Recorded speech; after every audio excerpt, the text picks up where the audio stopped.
Crooked ass glasses.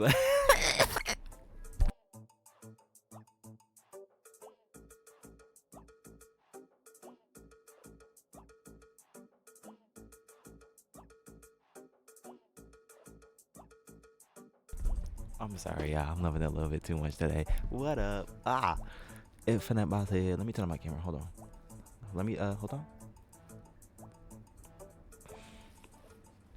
Turn this down though. Alright, y'all. Oh my god. Yes, it's me. Damn, it's me. What up? Let's hide that real quick so I can have the floor. What up, y'all? Happy New Year's. It's been dumb long. It's been a few days. It's been a few weeks. It has not been a few days. It's been a few weeks. It's been a year. It's been a year. Happy New Year. That's what I said. Welcome. If y'all are just joining, please follow me on my look at the links right there. Not the links, but look at the ads right there at the bottom. Follow me on all those. I be going live Monday through Friday at 8 p.m. Eastern Standard Time. Maybe. And the weekends and Friday, you catch me. But that's what it is. That's the new PSA. Monday through Friday, 8 p.m. Eastern Standard Time. Maybe Monday through Thursday.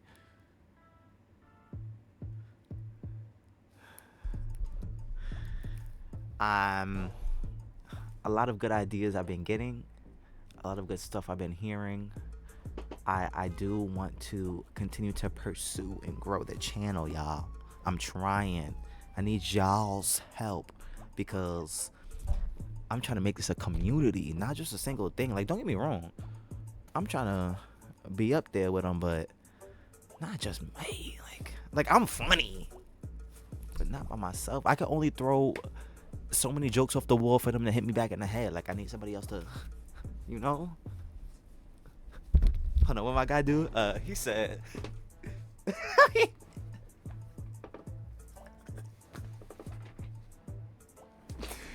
Yo, if y'all knew, I've been on TikTok all week. And they been just messy TikTok all week. And they was talking about fighting or whatever the case is. Over TikTok? It's crazy. But the dude was like, yo, pull up. They cursing, going back and forth. One guy's cursing, yelling at the camera. You can't even hear what he's saying. He's yelling so hard. The other guy in the camera laughing, talking about something.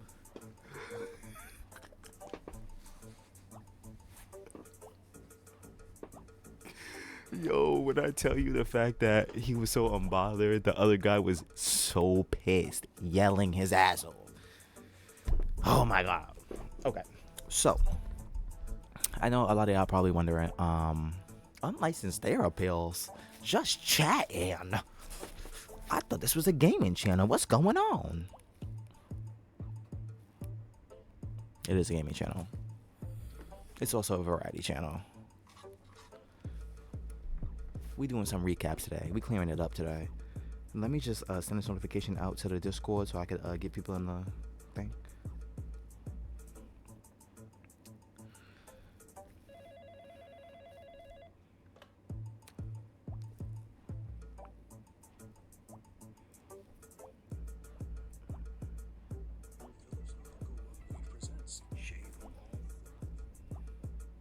Just share it, dude. I have to watch. So you're telling me I have to watch the ads in order for me to share my own live? That's gonna piss me off, Twitch.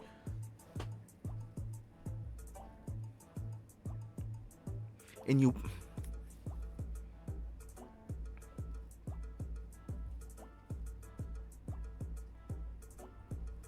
Because I was about to say something disrespectful, but I'm not gonna be... I don't want to be disrespectful. I just want to know. Share link. Can I just copy the link? Copy the link.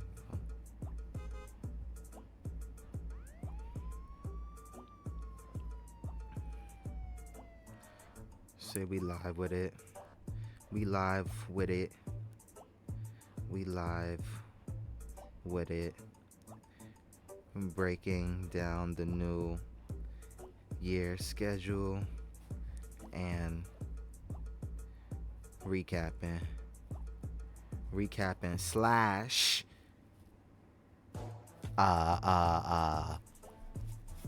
recapping slash. Can somebody help me? Recapping slash covering, listening to, covering topics, covering and introducing topics. We live with it, breaking down the New Year schedule and recapping slash covering. Introducing topics. I can make it through the stretch day.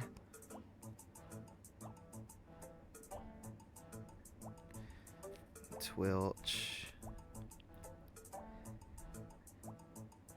And then paste. Alright. I'm sorry, I did have a little bit of a moment. I had to get all the stuff, the shares out so we get people in the live so that we can bounce the ideas off. Guys, if you haven't done it already, follow me on the links below. Look at my bio. Follow me on the stuff there as well. We got the double T, the clock, the TikTok go to clock. Follow me on that. We got the cord, but no this. Follow me on that. And we got the Bluetooth. Follow me on Bluetooth because we live on the tube. So follow me on everything so that you could just be up at the times. Like I said, I'll be going live 8 p.m. Monday through Thursday at 8 p.m. Eastern Standard Time, maybe. And, we should be going live. Like I said, we're just having a fun time. But today, so we're switching it up. I was inspired recently. Like I said, I've been on TikTok lately, just listening, and it's really like a podcast type of vibe type of thing. I'm not saying that's what I want to get into because obviously, you can see my face. It's not a podcast, but it's the fact that they don't be doing podcasts too. It's their face too. They be doing this. What I want to do is I want to cover, I want to do topics how they do. I want to potentially, right? Hold a conversation. If y'all want to join the panel or y'all want to join the Discord at the bottom, you can follow me on a thing. You could join a nation. What's up? Frills, not that they are Priels. What's up? First. Oh, my fault. I can't read. What's up? Retro. So maybe we could bounce ideas back and forth. You're more than welcome to join the Discord so we could, like I said, talk and listen together.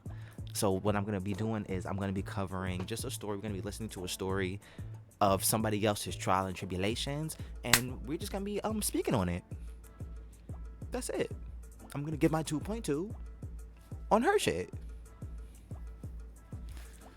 and that's about to be 1 or 2 days out the week. This is really what I might be doing. We just gonna be sitting here and listening, bro, because this is what I like to do. Need new intro music, not gonna lie. Give me some free music. Send me some new music. Send me some newness, retro. Send me some newness, retro.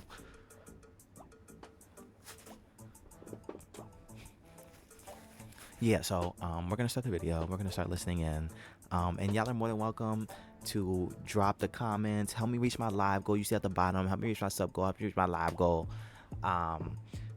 What is it? How people say it, like I'm on fucking TikTok. Tap the screen, share the live. I don't know. I don't care. But just definitely grab a snack and sit back. I'll be honest. I did watch the first part already. So it would be disingenuous for me to act like I didn't see it already and then give my commentary like I didn't see it. So I'm going to be a little bit privy to that stuff. The second clip, we didn't watch. We have 3 hours to cover. I'm letting y'all know that now. We're on for 3 hours plus. Grab a damn snack.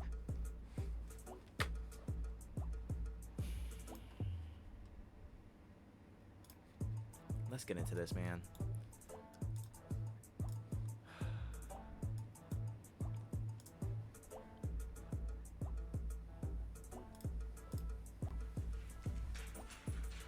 And let me just shout her out because we are using her content, her video. Follow.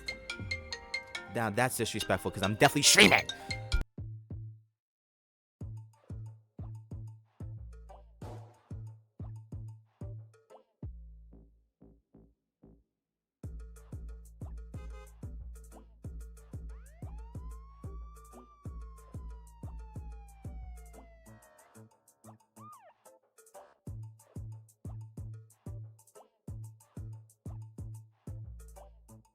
Sorry, y'all.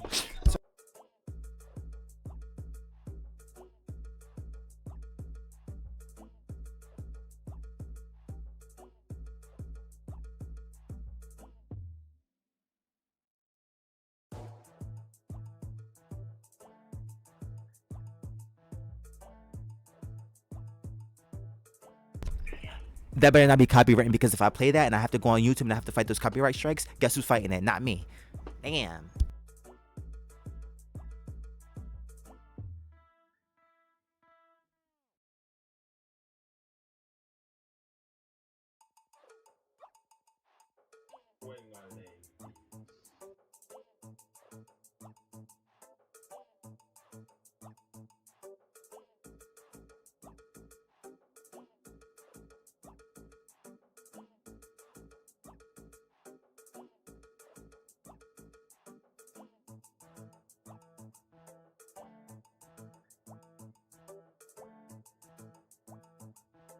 That was my mother. I have to love her real quick. So let me shout out these people. So we're listening to Rachel's Rambling. Go and follow her on the tube. She got 5.95 whatever 5.95k. Let's get her up to 6k. Why not? Let's just even it out. Come on. So we're gonna be listening to her story. This is her story about dating a covert narcissist. We're going to be covering topics about narcissism and really like psychology, sociology, abnormal psych. That's what I like. And if y'all don't like it, figure it out.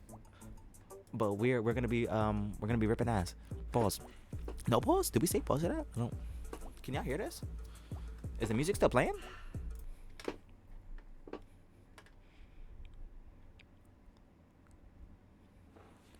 Before we get into it, once again, make sure you follow me on my socials. Follow me on the links on the ads right there, right below. Would love to see y'all. I'll be going live Monday through Friday, not Monday through Friday, Monday through Thursday at 8 p.m. Eastern Standard Time, maybe. And we be covering topics, we be doing certain things, playing some games, and inviting people to the live. So let's see. What? Was that English? Yes, we're doing it this way. Hello, welcome. How do you do? My name is. Let me see if I can hear this. Hold on. This is Miss Betty, and welcome to my new channel, or repurposed channel. At the time of filming this, I actually haven't decided yet if I'm going to repurpose my old channel or not, so I guess when this goes live, we will have that answer. Regardless, this is not my first rodeo on YouTube, but this will be a very different type of content than anything I've made in the past. Okay, you're gonna have to get down. I love you, but you're really heavy. I can't do this whole video with you in my lap though, and I need to use my. Am I allowed to play this for real? Okay, yeah. I wonder. Wanting to post new content for some time. Like, this wouldn't be like using her. No, because we're commenting on it, so we're reacting to it. You're right. My outdoor adventures, things like that. Limited editing, raw and uncensored. For monetized channels, there are a lot of rules about. So I just want to give y'all a disclaimer real quick and damn. I'm gonna give y'all a disclaimer real quick and real early. It's going to be a lot of listening. This is an hour and 15-minute video. The second one is an hour and 20 minutes. I'm going to listen to them both today. I'm going to comment on both of them today. I listened to the first one, so it's gonna be a lot of listening on this first one. I might not say a lot. The second one, I'll definitely be pausing a lot more. I'm just letting you guys know. I'm bracing you guys now. So like I said, get your snacks, turn the volume up, put the phone down, and get comfortable. Because we're ripping into this lady's life. We're going to do it. It's going to happen today. Appropriate content, language, specific words that you can't use, but there are some topics that I think more of us should be talking about. Situations. And another quick disclaimer. Oh my God, I'm sorry, I'm being obnoxious. If this is too hard for y'all, these topics, she's gonna do her disclaimers as well. But if these topics are uncomfortable for you, you're more than welcome to just lead a live. You could definitely share it to somebody else who you think won't, but lead a live. Don't want y'all getting triggered over here. Experiences, sometimes trauma that is often stigmatized or makes people feel ashamed even when it shouldn't. I don't care about monetization because one, I don't want to be limited in how I express myself, but two, this just isn't about money. It's not about subscribers or views. It's about owning my story, telling my story, keeping my friends and family updated, and sometimes just getting shit off my chest. If a story like the one I'm telling. Thank you, Retro, for the. Toxic behavior and manipulation, Thank you, Retro. situation, Thank you, Retro, for the submissions for the music. I will be looking at them and maybe using them. then it's worth it. So on that note, get yourself a glass of wine, maybe a cup of tea, so we don't be spilling it, and you're probably gonna want a snack too, because this story time is gonna be long and it's gonna be a doozy.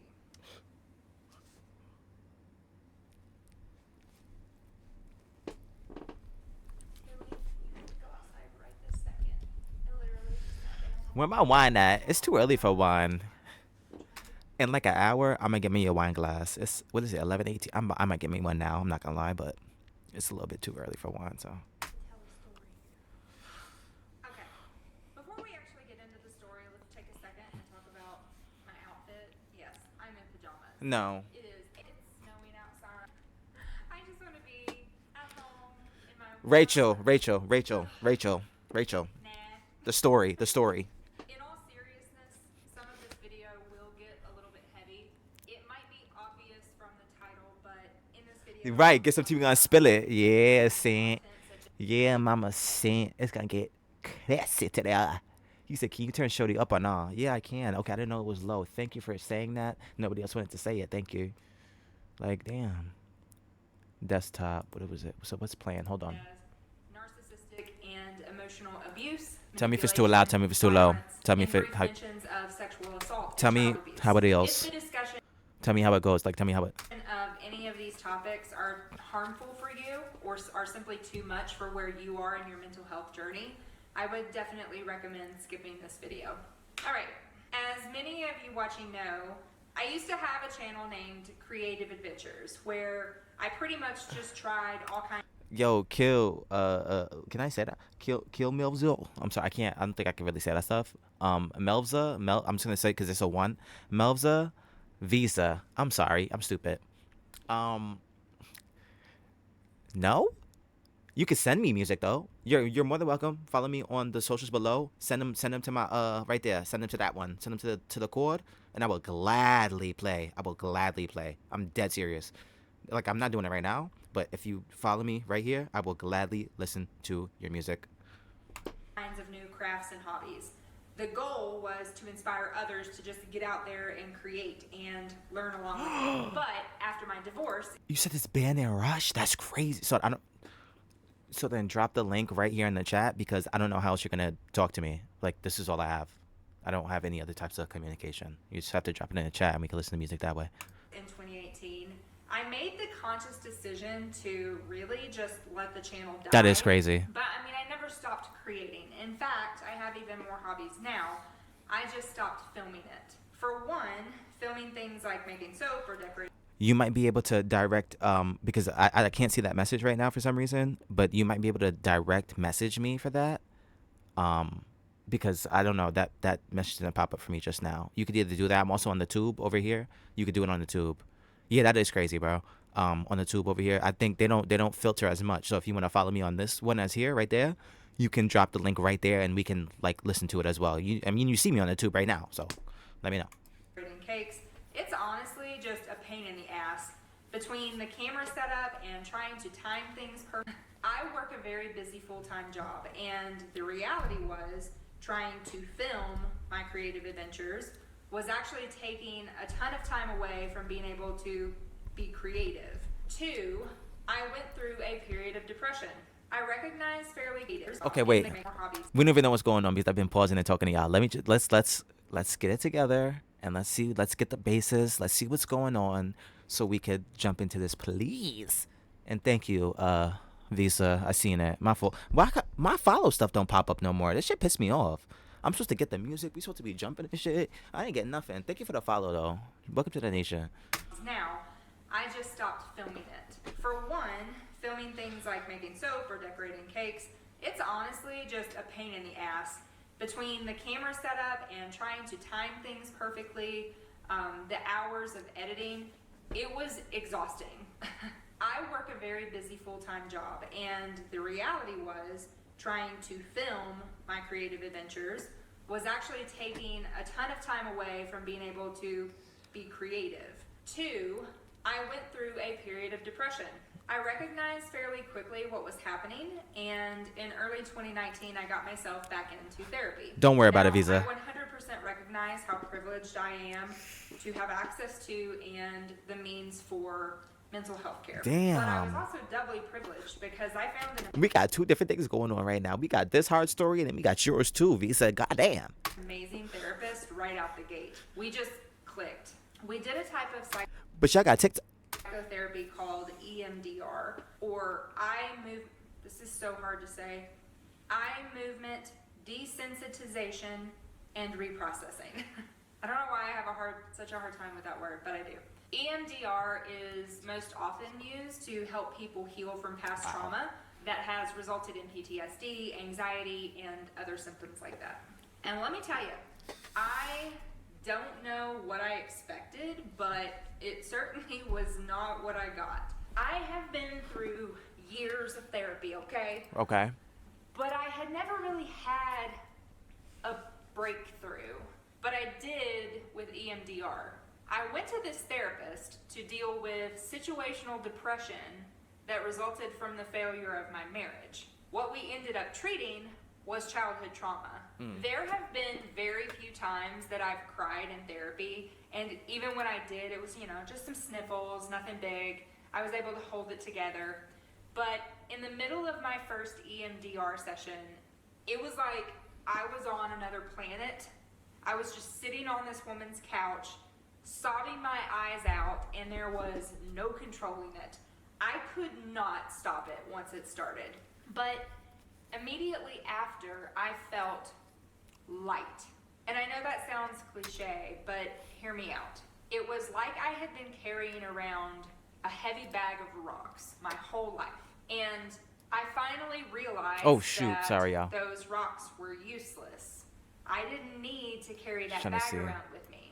I could just set it down on the ground and move forward. Something deep inside of me changed that day. And I bring all of this up because it is important to the story. I have a history of codependency. I am a fixer. I am a people pleaser. I have a hard time saying no, especially to people that are important to me.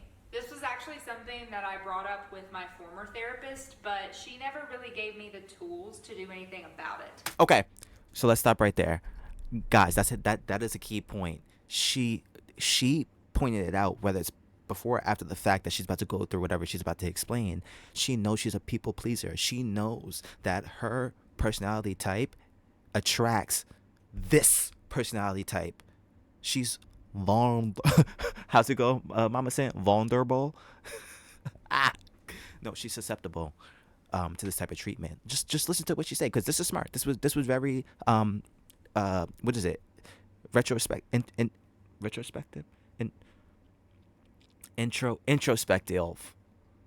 of her. No, I should spell it. I don't.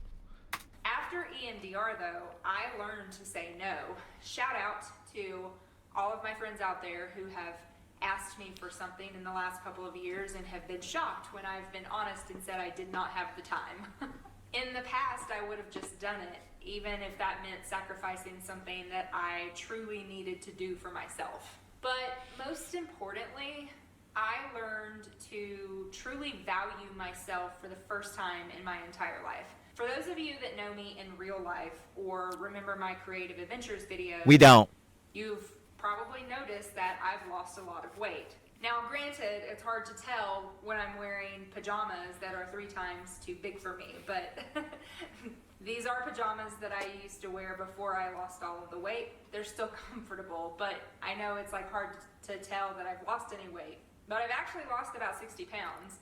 I'll probably do a video on that at some point, but after that breakthrough, I actually started to love and value myself. And in January of 2020, I realized that I valued myself so much that I actually wanted to take better care of myself, not just emotionally, but physically too. Learning to value myself is also why I stayed single for 3 years following my divorce. I just wanted to. I enjoy my own company now. I decorated and organized my house exactly the way I wanted.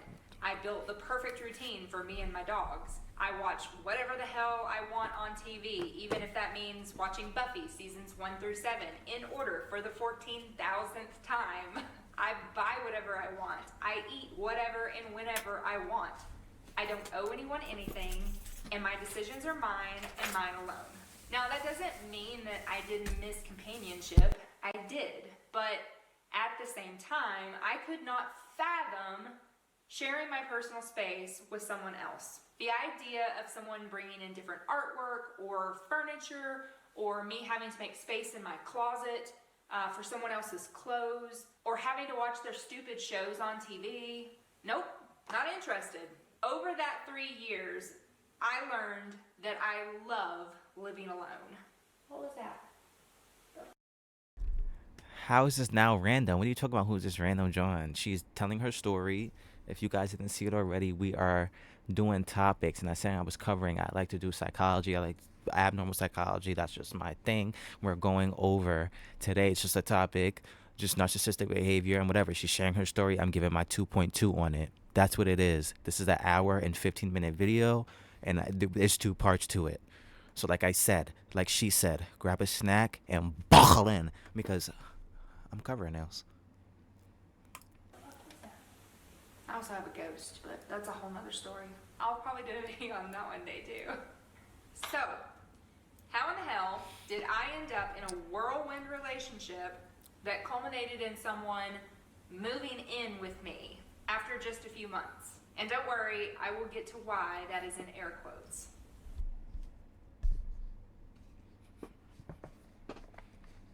I'm going to use a pseudonym for my ex throughout this video. We'll call... Define pseudonym. Why can't we use alias? Define. What is it? How she spell it? Is it with a P? I feel that sounds like a silent thing. He says she boring. Here for your reaction. That's fine, and trust me, it's gonna get juicy. Relax. Define.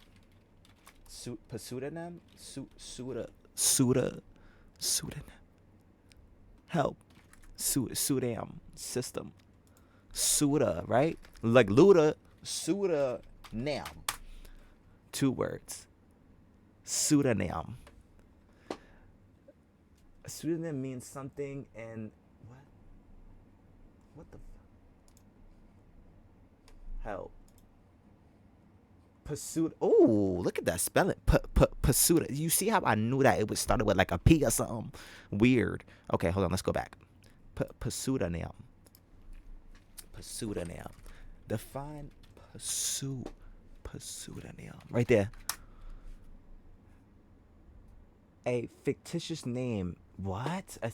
It's like that specific. Good word, mom. Okay. Good word, mama. A fictitious name, especially one used by an author. So then define alias. Or are those synonyms? Used to indicate a name of a person, also known more familiar under a specified name. So one is specific, but the other one is used to reference. Okay, my fault. You see how words and vocabulary. All right. Call him Andrew. I don't think I've ever dated an Andrew, so that should be a safe name. And let me just go ahead and give a bit of a disclaimer here. The guy's name is Andrew. We'll call him Andrew. I don't think I've ever dated an Andrew, so that should be a safe name. And let me just go ahead and give a bit of a disclaimer here. I am telling my story as I experienced it. Conversations that I referenced throughout this video, that ones that I wasn't a part of, are obviously hearsay. I'm relaying them as they were told to me, but I don't have any way to validate their legitimacy. Otherwise, my thoughts, opinions, and emotions throughout this video are mine and mine alone. With that out of the way, the simple answer as to how I ended up in this situation is narcissism. Specifically vulnerable, or what is often referred to as... She's not the narcissist. She's not the narcissist in I am this. quite familiar with It's not her. narcissism. When Trump became president, regardless of your feelings about him, that's really when narcissism started to enter the common lexicon. I remember seeing articles and news segments talking about narcissistic traits and narcissistic personality disorder. But thanks in part to my years in therapy, I was actually already pretty well versed at that point. I am a narcissist magnet because of my specific personality traits, such as being a people pleaser. I've been a member of forums for healing from narcissistic abuse for over a decade, but I was only ever familiar with that kind of classic overt brand of narcissism. So just, I don't know if she specifies it, maybe she will go into detail, but covert is, more hidden. Overt is openly. Covert narcissism is something that's not openly exposed. They're not going to just reveal it. Overt, as you can obviously see it, they're overly doing it. They're overexpressive. It's the most common. It's what most people know. We generally think of narcissists as charming and gregarious and extroverted. Covert narcissism is a whole other beast.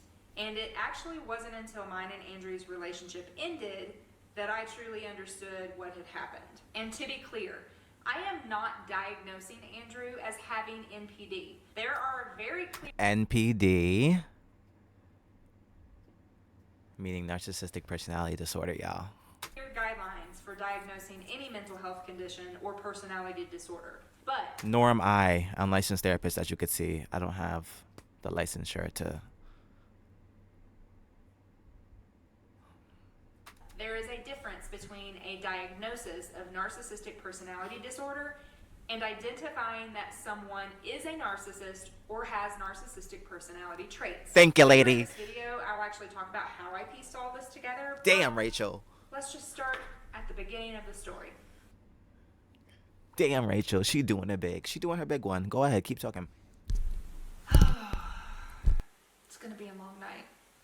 Losing 60 pounds opened up a whole new world of physical activity. This is not about. Part of how I lost weight was simply by moving. Always loved hiking, so in the spring of 2021, I started doing more of it. I often post pictures on Instagram of my outdoor adventures, and I also usually tag the city that I'm in, and I assume that that's how he found me. Andrew started following me on Instagram in early June. At first, he just liked some of my posts here and there and never really interacted beyond that.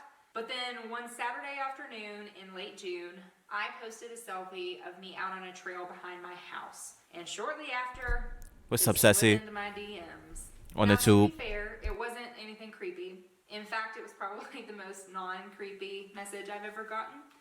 He simply asked me if I liked rock climbing. So, of course, I hopped on over to his profile to see what he was all about. He was attractive, pretty smile. He was obviously an outdoorsy type. He had lots of photos of him rock climbing, ATVing, rafting, things like that. But his photos were really, very good. I'm obviously an artistic person, and I appreciate good work. So, the photos are probably the first thing that truly drew me in.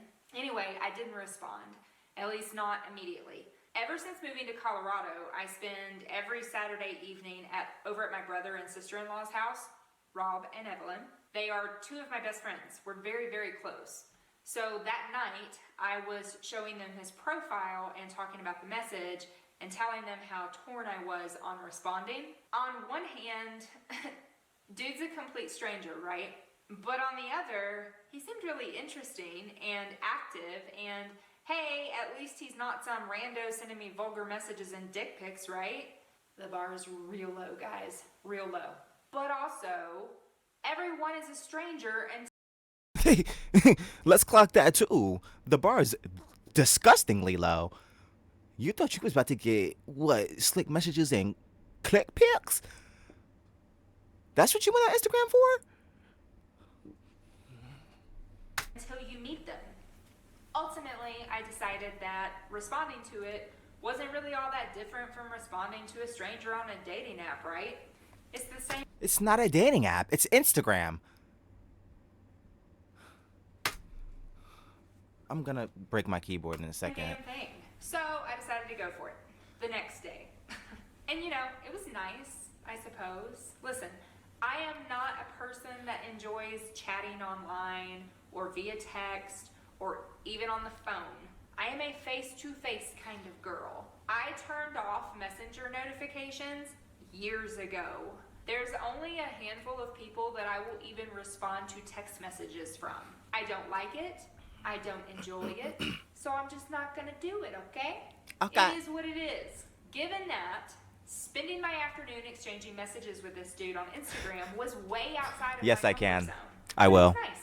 It was fine. It was fine. We chatted about outdoorsy stuff, my weight loss, because I have documented that on Instagram, so he had seen it, and other like adventurous things we'd always wanted to try. And of course we covered like the basics, you know, age, what we do for a living, that sort of thing. The conversation eventually turned to meeting in person. That was the whole point, right? I actually had always been interested in trying rock climbing.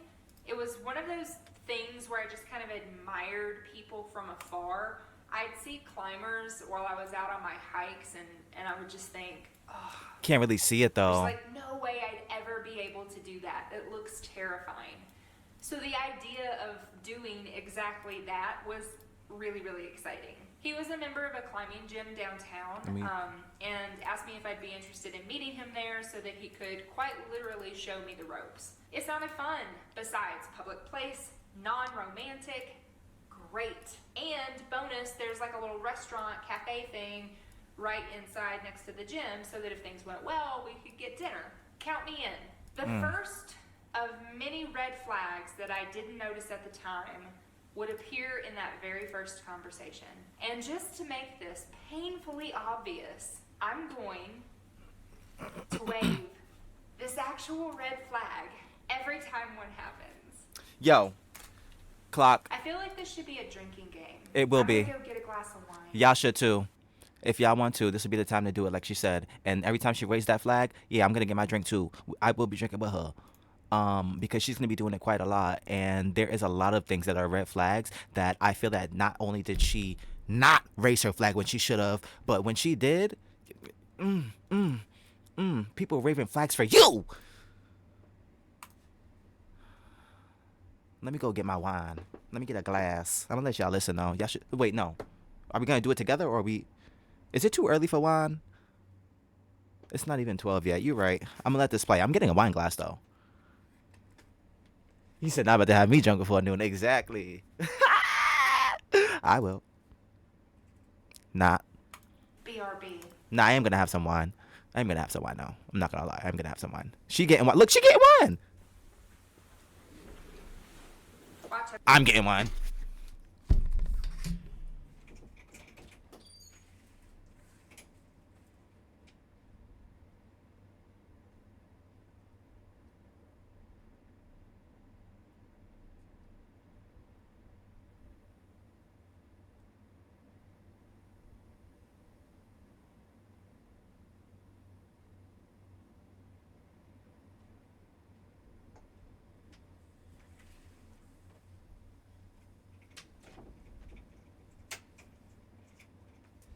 Now, if I could pin comments, retro, that would be the one I would pin. Because she is a goddamn red flag. You wait and listen. I'm gonna have like red wine-stained teeth by the end of this video. For real, y'all probably aren't gonna want to try to make this a drinking game because y'all gonna get sloshed if you do. Okay, where were we? The longer we chatted, the more Andrew started to bring up the potential for future dates. Now remember, this is literally the first time we had ever talked. He asked if I'd I mean, that be finishes interested in it, so going rafting with that's all I'm him, gonna or have. climbing outdoors if I really enjoyed climbing in the gym, or if I'd be up for a barbecue out at his cabin. I thought it was presumptuous, but I also just kind of took it as him feeling me out to see if we'd be into the same kinds of things. So I went with the flow of the conversation. I know now that this is actually a narcissistic dating strategy called future faking. According to an article by Dr. Eleanor Greenberg, This is why I like her as well, because she gives studies. She gave studies. She somewhat knows what she's talking about. So please, keep this is what she's saying is not all. She is a walking red flag. That is true. But she does have some truth to her. faking is a courtship strategy in which narcissists talk to you in elaborate detail about all the wonderful things that the two of you will do together in the future. All the while, they sound very enthusiastic and sincere. What makes it future fake? It's called bullshitting. It's called bullshitting. She's calling it future faking. It's called bullshitting. You ever played Among Us? Yeah, let's go over here and run and let's do the gas chambers. Let's do decontamination. And you get clipped. And not just He lied. planning a future, is that none of this is likely to ever happen. So at one point, Andrew said, I take it you're not married. Weird one, but no. I explained that I was divorced and have been single for the last 3 years, and I pretty much left it at that, and then asked him the same question. I like itches, because, you know, it's winter in Colorado, and it's dry AF here. Okay, he told me this in-depth story about how he'd had one serious relationship since he'd moved here. She had kids. He put all his eggs in one basket, and she shattered it. He talked about how it was winter when they split up, and he was tired of being stuck at home in the cold, and that's what pushed him to finally try climbing, even though he was deathly terrified of heights and introverted and shy and blah, blah, blah. It was Thank you. a lot. I'm gonna take a drink to that. I was about to say, sounds like the opposite of everything that he's giving to you. This man just hit you up on your shit, but he's introverted, he's shy, he's this, he's that. Of information for a first conversation, like seriously. Don't be a fool all your life. He talked about how he tried some dating apps after that. His experiences there were terrible. And I point all of this out because the way he framed it, I believed that this long-term relationship had been like a year or more earlier. Spoiler alert, it wasn't. Oh, God. Just you wait, man. The story's gonna get wild, y'all. As we wrapped it up, we finalized our plans for that first date to the climbing gym. And then next weekend was the July 4th holiday. And I had Thursday and Friday off. He was leaving for a rafting trip on Friday, so we planned to meet up on Thursday afternoon. I had no idea what to expect, right? I've never done this. So I needed to know if I should wear a specific type of clothing or shoes. Did I need any kind of equipment? Did I need to go, buy some piece of equipment and take it with me? I didn't know. So we talked about all of that, and then he asked me how tall I was, which I thought was odd. He told me he needed to know since he would be belaying me on top rope.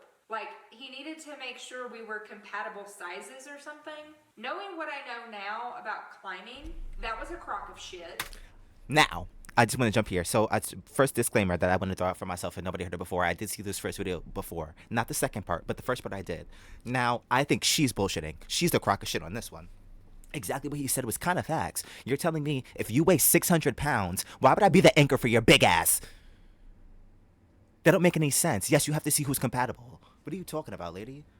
But without me asking, I did not ask. Without me asking, he then told me he was 5'6". For reference, I am 5'5".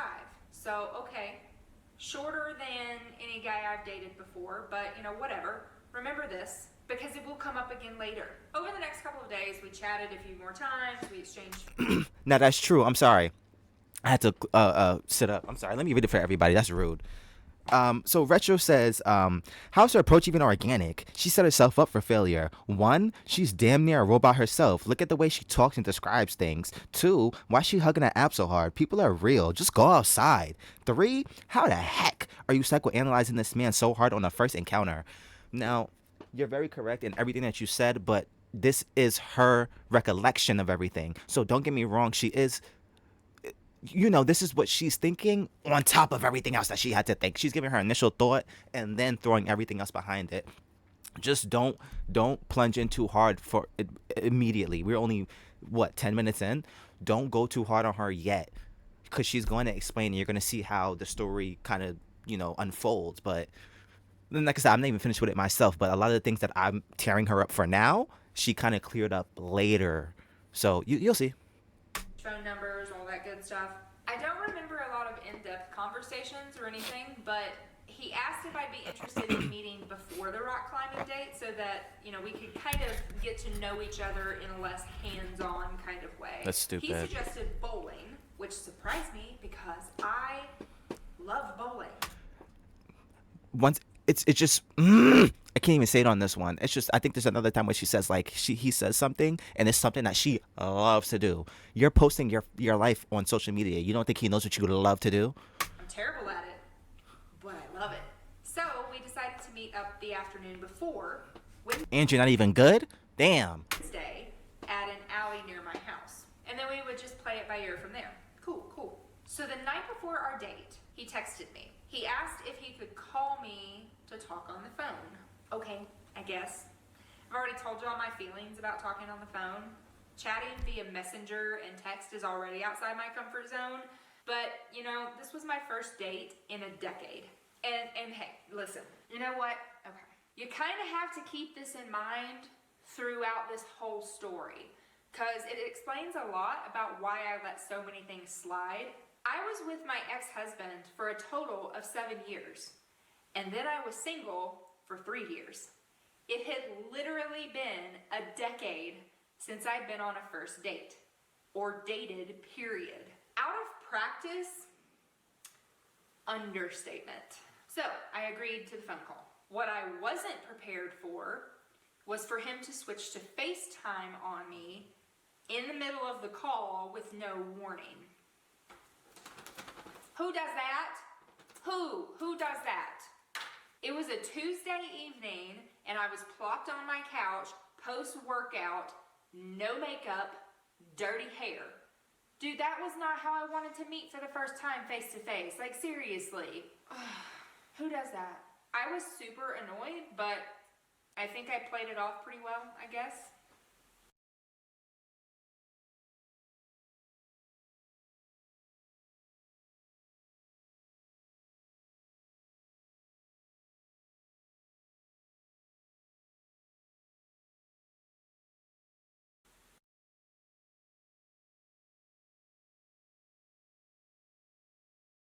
Oh yeah, you're right. My fault. My fault. I was on mute.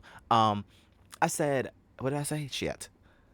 I repeated your statement. I said, yeah, he's a sav for FaceTime switch. I said, no, what she should have did was set boundaries because you allowed him to do that. You shouldn't have picked up the phone. If you didn't want to do the FaceTime, don't pick up the phone. Did she pick up the phone? I didn't even see. Hold on. Who does that? Did she pick up the phone? No makeup. No, she did because Seriously.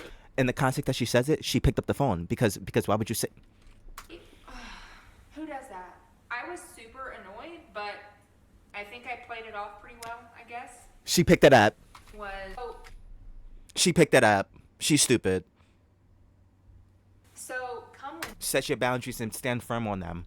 That's your first mistake. Next. Wednesday, I was pretty on edge. My intuition was telling me that something was just off about those first few conversations. People, listen to your gut. Just listen. On top of that, I was still put off by that whole FaceTime debacle, but I still got cute. I put on a smile, and I headed out to the bowling alley. You might as well should have just went outside the way you was looking when you got off from that gym little workout because he didn't see you already because you wanted to pick up the phone. No, go there sweaty and nasty the same way you was looking before, disheveled and gross. He got there first and had already gotten a lane for us. I walk in and not what I was expecting.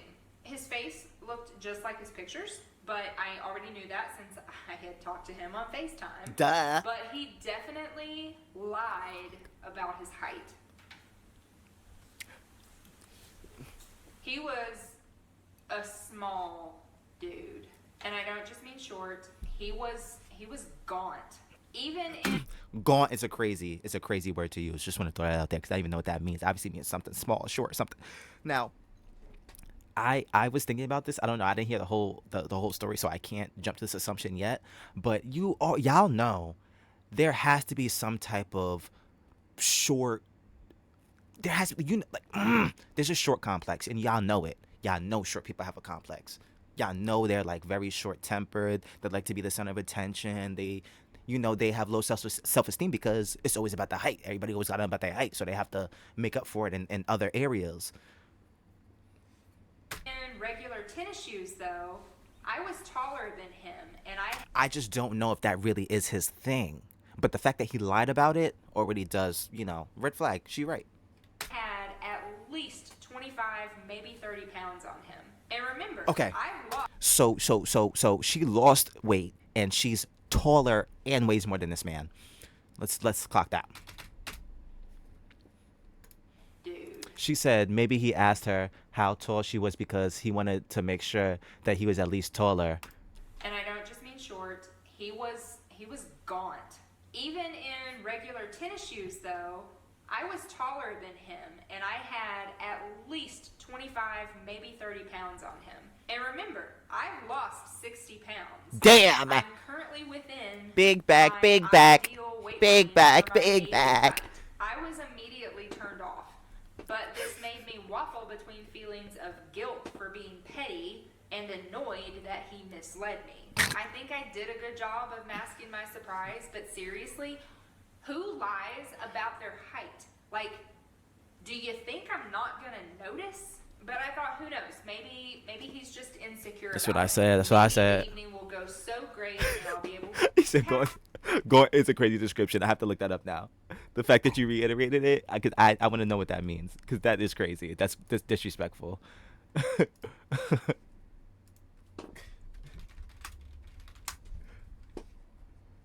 Gaunt. A person lean and haggard, especially because of suffering, hunger, or age. A tall, gaunt woman is crazy. What tall? Grim or desolate in appearance. Gaunt. Desolate. Desolate meaning what? Sick. My side hurts. Being thin and bony. Holy shit. I'm scared. I'm scared. So this is a short. This is a tiny. A short, gaunt. Oh God. Oh God. So now that we have that description, think Slenderman, y'all. Let's think of Slenderman. Let's think of Siren Head. Let's think of these skinny people. Let's think of Scream. These people, and let's just kind of compress them down into miniature version. That's who we fucking with. Sickly. I mean, Gaunt. it's a superficial thing, right? But seriously, who lies? Who lies about their height? That's something Big time, Mama Sent. Big time. I would have turned right around. I said, "That's him." That wasn't me on FaceTime. I put makeup on. that you can't really fake. At some point, I'm gonna see you without shoes on, and I'm gonna know. I'm gonna know the truth. And it was pretty good for a first date. Now, I don't know if that's saying more about this. I was so great, and I was immediately turned off. I was off about those first few conversations and had already gotten a lane for us. I walk in, and not what I was expecting. His face looked just like his pictures, but I already knew that since I had talked to him on FaceTime. But he definitely lied about his height.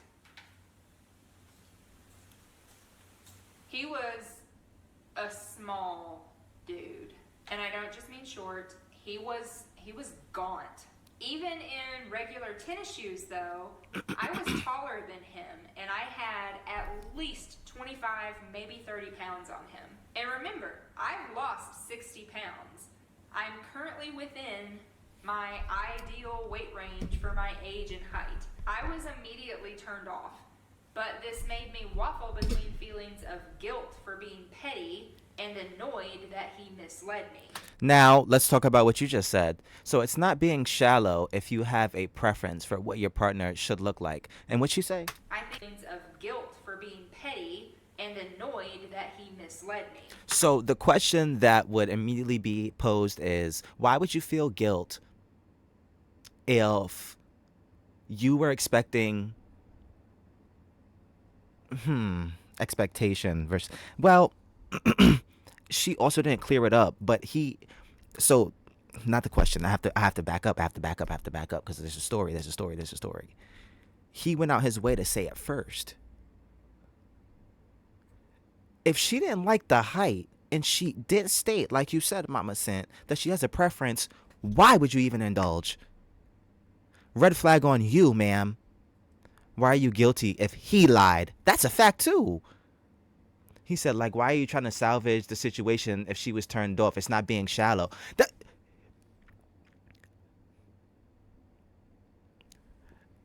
If I'm trying to do both sides, but look, if it walk like a duck, quack like a duck, it's a duck. When I'm telling you now, she is wailing. Because the standards that she set up the bar, the pedestal that she wanted to have somebody for. Oh, this is gonna be the guy that I'm seeing. She done lowered it down. You already seen what she was looking for. Click pics and cheesy pickup lines. This tiny gaunt man, after 10 years of being. I think I did a good job of masking my surprise, but seriously, who lies about their height? He does. Do you think I'm not gonna Andrew does. notice? But I thought, who knows? Maybe he's just insecure about it. Maybe the evening will go so great and I'll be able to look past it. I mean, it's a superficial thing, right? But seriously, who lies? Who lies about their height? That's something that you can't really fake. At some point, I'm gonna see you without shoes on, and I'm gonna know. I'm gonna know the truth. And it was pretty good for a first date. Now, I don't know if that's saying more about this particular date Did he eat? or my prior ones, but still. We couldn't make a ton of conversation while we were bowling, but the conversation that we did have was lighthearted and good. He brought his own bowling ball, which I thought was weird. He was good at bowling, but like for a first date, you're really gonna bring your own ball and try to show your data? He kept like trying to make bets with me too, like on the games. He was very competitive about it, even after I explicitly told him that I'm not a good bowler, I am not competitive in any sense of the word, and that I just wanted to have a fun, friendly game. I lost every bet. After a couple of rounds, he asked if I wanted to go get dinner. Honestly, I kind of wanted to go home. But I was also starving. Y'all can't see the leg and when I he do the suggested bowl Mexican, and the leg go out. And we all know that tacos are the way to a girl's heart. Is that true? Tacos are the way to It the. was a little awkward, but I guess that's She said red flag. What was the red flag? Oh, the bowling ball, of course. Yes, the red. Yeah. to be expected. I mean, you're complete strangers.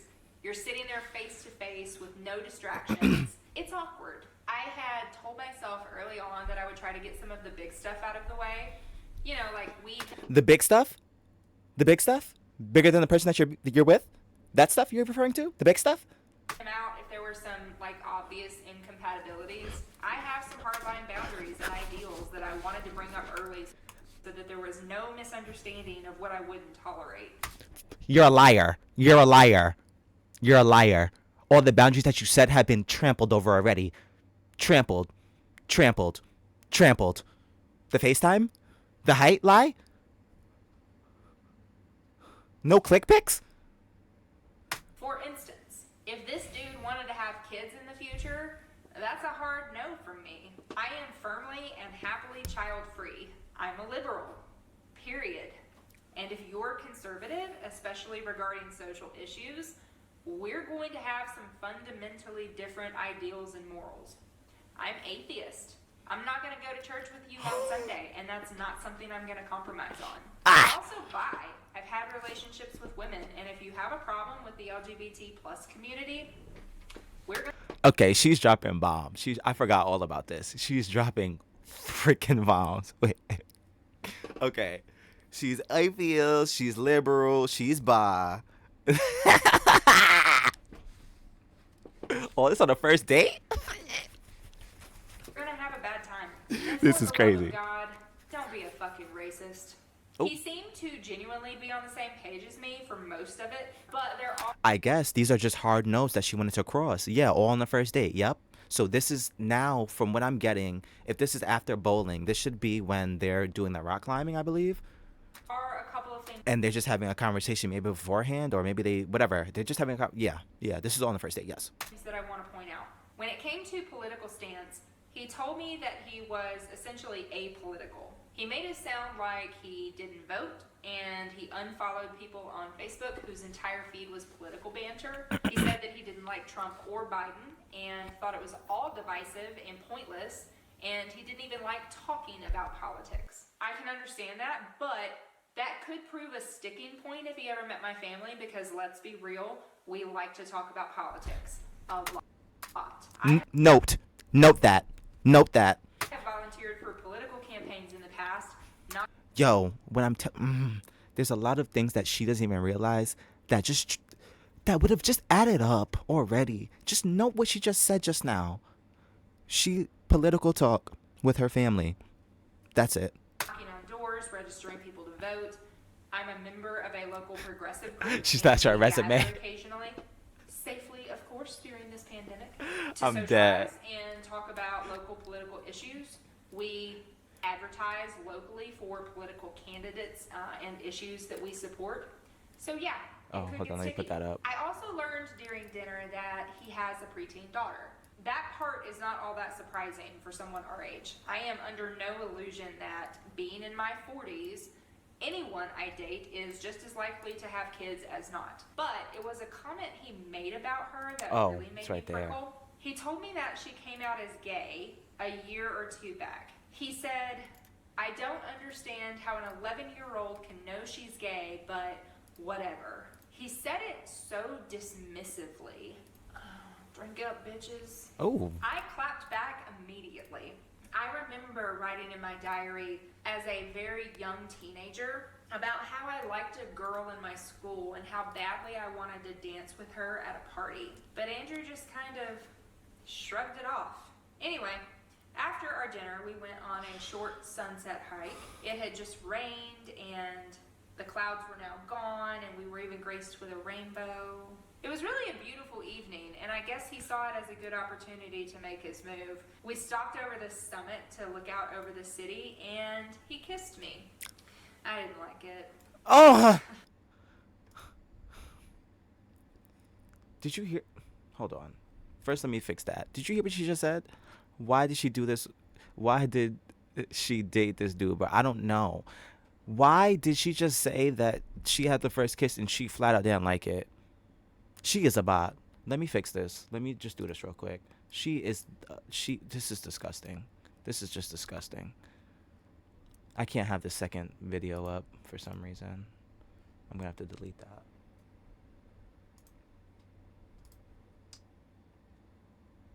Whatever. Can we put this back up? Can we get? It wasn't a bad kiss. It wasn't a good one. It was just kind of dull. All that said, though, we had literally just met. Unless a first date is truly terrible, I will usually give it a 2 or 3 solid goes before hanging up my hat. Plus, we already had plans for the next day to climb, and I really was excited to try it. That was less about him and more about learning from somebody that already knew what they were doing. I love how y'all say it next to everything. You're right. Any logical person, yes, would have nexted. Obviously, we're not dealing with that right now. And just to preface, this is going to be one of many that we're going to cover. She was really a bot. I'll give you that. She really is a bot. This is not good. Not a good look for her. At all. So. Regardless, I had no intention of canceling.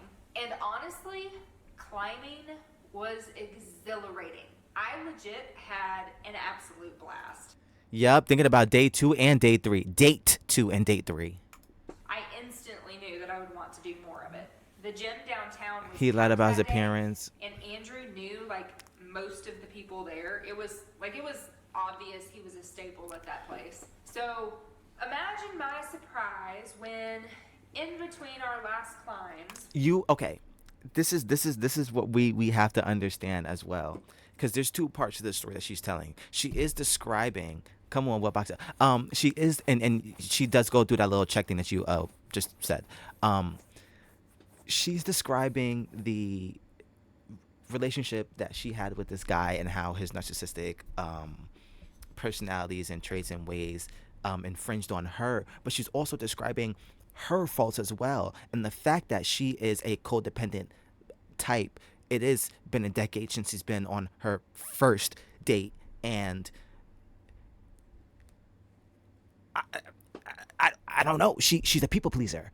Like there's a lot of things within herself that are putting her in this situation, and it's making it seem like we know that this is like red flag central, but she don't know.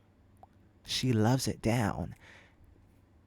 And it's because she's now going back over this whole thing that she can have this type of, hindsight. Like, I should have said no when I seen his short ass in the bowling alley when he was dusting off his bowling ball. Like, go home.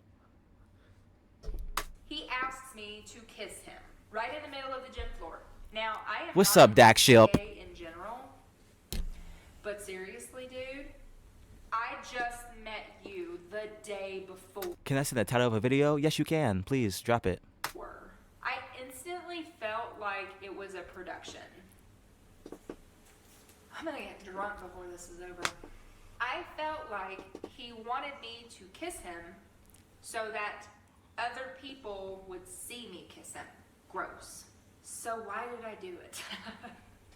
I have no fucking idea. Okay, I Kamen felt Rider pressured and put on the Beach spot, Runner. and I was completely caught off guard. So I gave him a very quick peck, and I immediately pulled away. He smiled really big and told me I was glowing. Yeah. Again, gross. Same. Gross. That is one of those words that I hate to hear. Kind of like moist, glowing. Blech. Moist And is besides crazy. that, no, I wasn't glowing. I was hot and sweaty and tired. I was red from working out hard for the last hour and from embarrassment. Immediately, I told him I was beat, and of course, he offers to buy me lunch at the cafe in the gym. I was so put off by that nonsense that lunch was the most awkward thing I've ever sat through. Ever. Oh, you gonna see. We barely said 2 words to each other the whole time. It's BS. And on top of that, I was experiencing like a severe adrenaline crash after all of the rock climbing. I could barely keep my eyes open. So I rushed through my food and I paid my own tab so that I could just get the hell out of there. I had parked like a couple of blocks away and Andrew was parked right out front. So he offered to drive me around to my car. To say that I hightailed it out of his passenger seat was an understatement. He actually tried to kiss me again as I was getting out, and I pulled away and I made an excuse that my breath smelled like goat cheese from the salad that I had just eaten. As I was like rushing to my car, he rolled down the window and like yelled out the window, "Really? You're leaving just like that?" And I just yelled back, "Yep, see ya." And I practically dove into my driver's seat and took off. So yeah, that was awkward. This should be the end of the story, but of course, I'm fucking dumb. Yeah! I spent the rest of the day all up in my head. I had no reason to feel bad about how I left.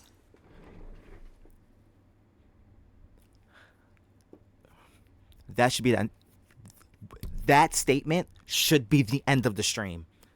Done. I should be shutting it down right now. It would be 12:10 and I'd be off this. Nope.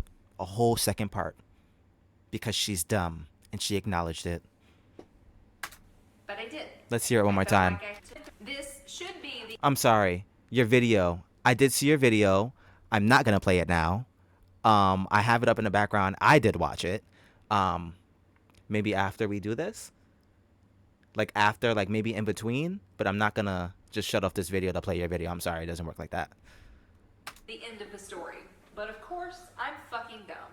I spent the rest of the day all up in my head. I had no reason to feel bad about how I left. But I did.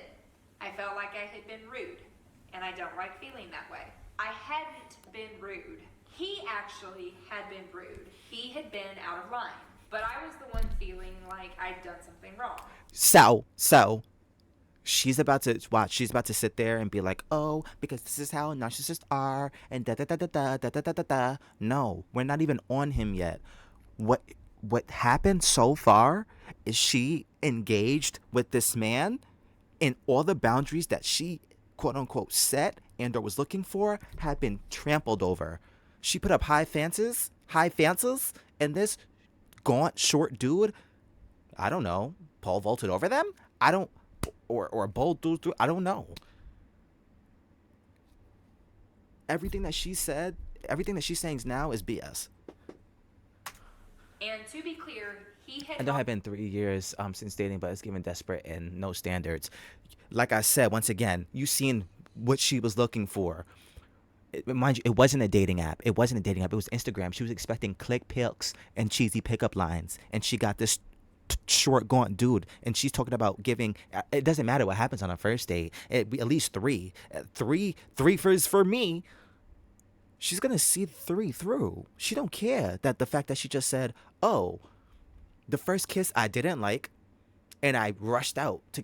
Oh my God. Not made me feel that way. I did. I was just all up in my own head, and I made myself feel this way. These were my own issues. So that She knows it though. That's her problem. afternoon, I sent him a text apologizing for leaving like so hastily, Apologizing is crazy. and I offered an olive branch in the way of a third date. I could tell by his short replies that he was really. So now, this makes me think that she's lying. This makes me think that she's lying and that she loved him. You offered a third date, so now he thinks that you're into him. Your clip. Annoyed. But by the next day, I guess he'd gotten over it because he was regularly texting me again. And Friday night, I ended up going over to my brother's house, and Evelyn was super curious, of course, about how the dates went. And I was honest. I had fun, but I wasn't really feeling it. I told her about him being really small and how I was turned off by it, but how that also made me feel really petty. I didn't So you don't even have like an attraction to him, but you're about to go on another date? tell either of them about the red flags, but that's honestly because I didn't identify them as red flags at the time. I told her I was going to give it one more college try, and that if I still wasn't into it after that, I'd call it a wrap. You heard what she said? She's raising red flags now because this is after the fact, but during the time, she didn't know. So just give her some grace, because she is acting like a bot. She is NPC in real life, but this is her, afterthoughts. That night would be the last time I would hang out with them for almost 2 months. The third date. Okay.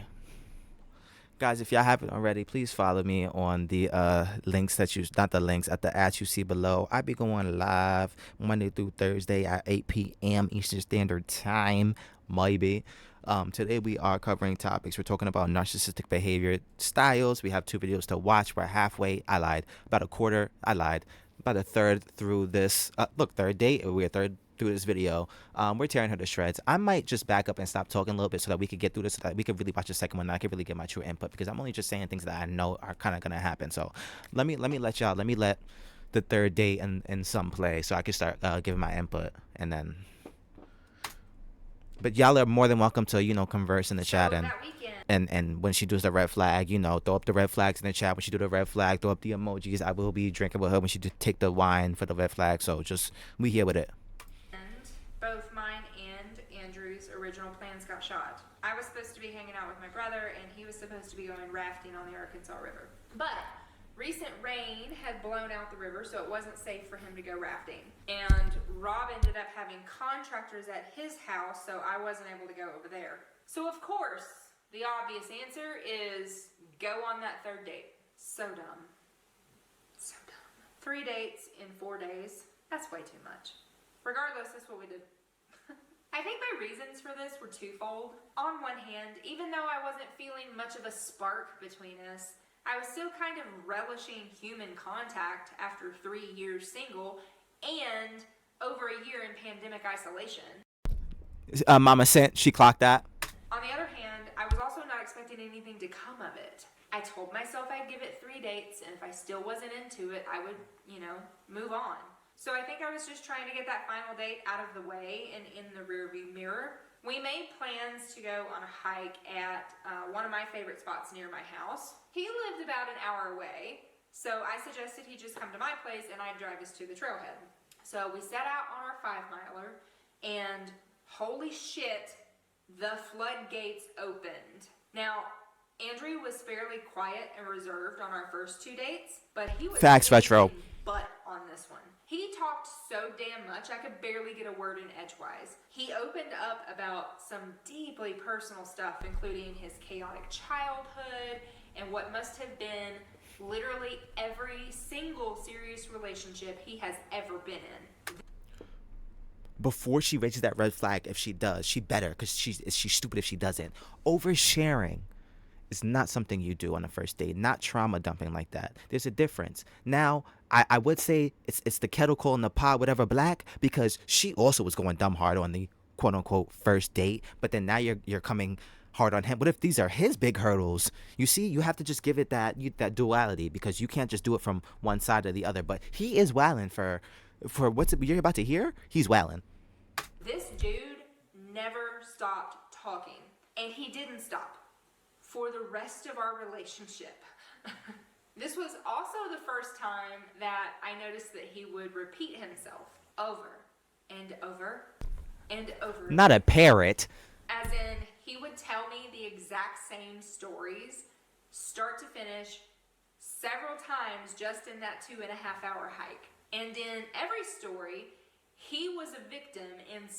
I'm sorry. I'm the type of person, if you're going to tell me the same story, the third time, I'm going to tell you the story. We're going to be telling the same story together. It's about to be my story, because you're not about to tell me that shit 3 times in 2 hours. No, ma'am. No, sir. Some shape, form, or fashion. He told me the lengthy, in-depth story of how his last long-term relationship ended with her betrayal, probably 3 times that day.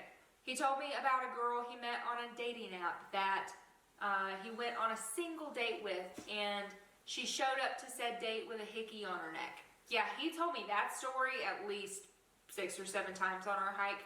At the time, I thought it was kind of quirky and endearing. Like, let's be honest, right or wrong, women often feel that men have a hard time opening up and being vulnerable. So I mistakenly thought that his ability to be so dead ass was a good thing. I know now barely that caught me on the first one. these kinds of things so soon is actually a huge red flag. It's one facet of love bombing, and there would be other facets to come. If they were open and communicative was a good thing. I know now that sharing these kinds of things so soon is actually a huge red flag. It's one facet of love bombing, and there would be other facets to come. But I personally had never experienced love bombing before, so even though I'd heard the term, I had no... Hold on. Let's define facet real quick. Facet, is that how you spell it? Anybody? Define facet. Facet. Facet. A side, the many sides of something. What does that say? One side of something many-sided, especially a cut from a gem. So a 12-sided dice. So this is just a piece of what the narcissist can roll on his 12-sided dice. You got this play this time. He rolled a 6. No idea what it entailed. Love bombing describes a narcissist's over-the-top courtship tactics. They use these when they are chasing someone that they are trying to seduce or make fall in love with them. It's wildly romantic behavior that includes constant praise, promises of undying love, thoughtful little gifts, late-night texts, and anything and everything that the narcissist thinks will secure the love of the person they have chosen.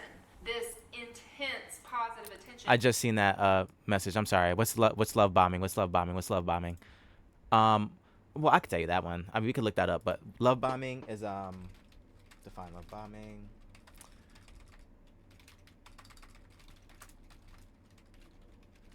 It's basically when you like just over compliment. You just do too much. You give them OD compliments. You love them down, all for like.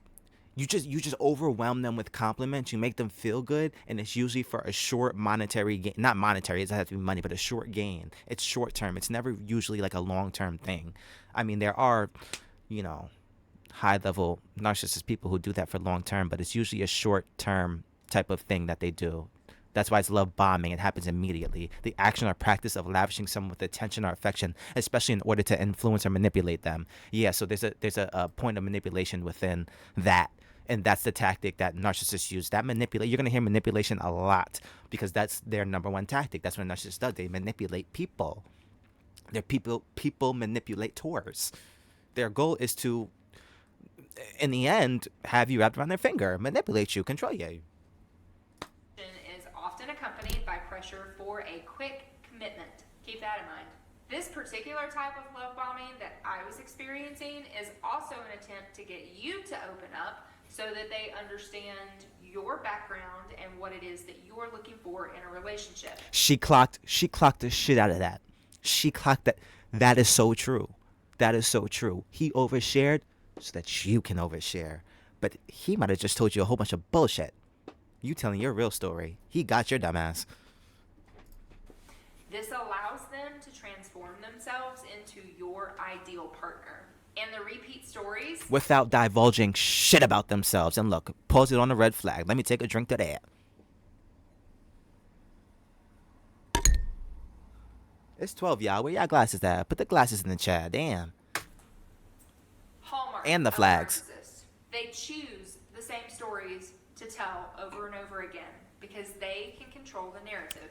They choose which stories to tell so that they can be the hero or the main character. They choose which stories to tell so that there's no one that can refute their version of events. These stories really are just narrative. And later on, I'll tell you the true stories behind these works of fiction.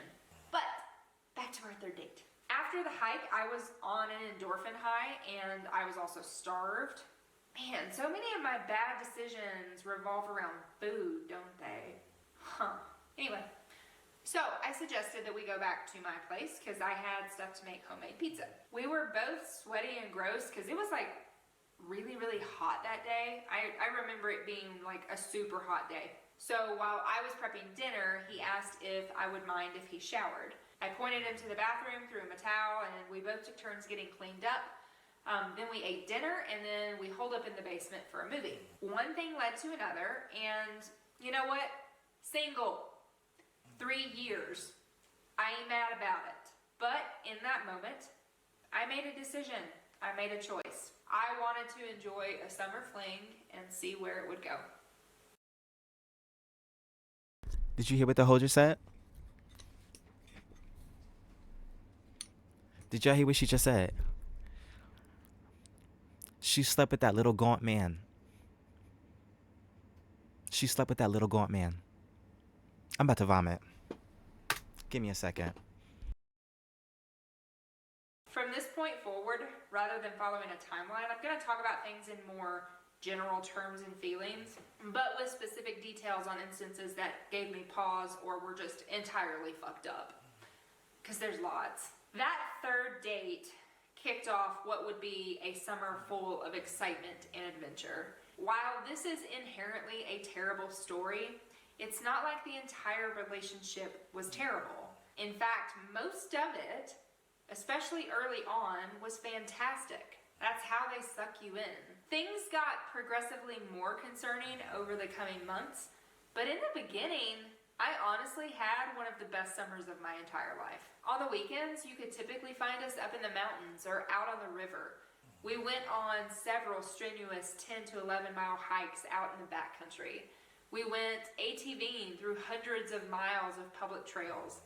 We went garnet and arrowhead hunting, camping, whitewater rafting. We progressed from climbing only in the gym to actually rock climbing outdoors. I even learned to lead climb. And even during work weeks, we would venture out after hours to go bowling or hiking, taking our dogs, or we would go set up a hammock out at one of the local parks. I legit... It sound like she loved this nigga. What a red flag says she been throwing up. Throw him in the trash. Legitimately had an amazing, exciting, adventurous summer. But there was always an undercurrent of something more sinister. And I started to really feel it about a month in. Very early on, Andrew brought up how he felt it was a good thing that he lived so far away. He said that when people spend all their time together early in a relationship, it has a tendency to burn really hot and then fast and fizzle out. And he would rather it be a slow build up to a roaring fire. I couldn't have agreed more. I like my independence. I want you guys to keep that also in your mind. So there's two things we're keeping in our mind because I didn't forget. There's the fact that her family likes to talk about politics. And the second thing is that, what did she just say? Hold on. Just so that we could be clear. And Hold on. It has a tendency to burn really hot. Their time together early in a relationship, it has a tendency to burn really hot and then fast and fizzle out. He said he's happy that they're far apart because when you're together a lot in a new relationship, things get fiery and hot and they fizzle out quickly. You go through the little, what is it called? The wedding, what is it after the wedding? What's it called? The, honeymoon phase. You go through the honeymoon phase and it dies and you're done. It's gone. Those are his words. Those are his words. Family likes to talk about politics.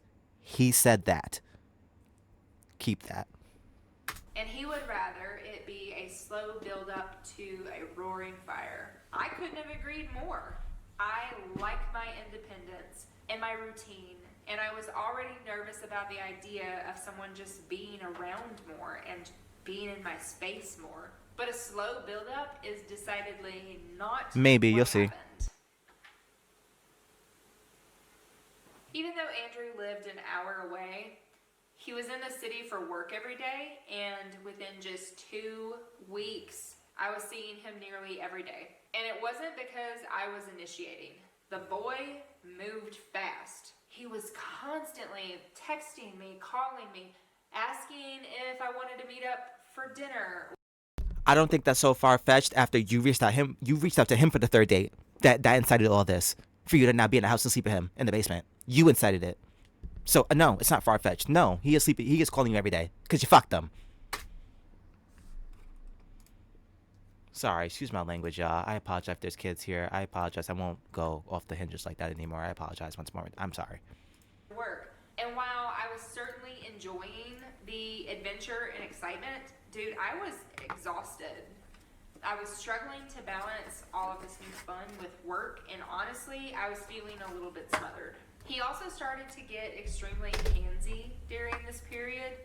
I'm talking, he would just walk up to me while I was in the middle of some task, like cooking or washing dishes, something where my hands weren't free. And he would just lift my shirt up and start grabbing at me.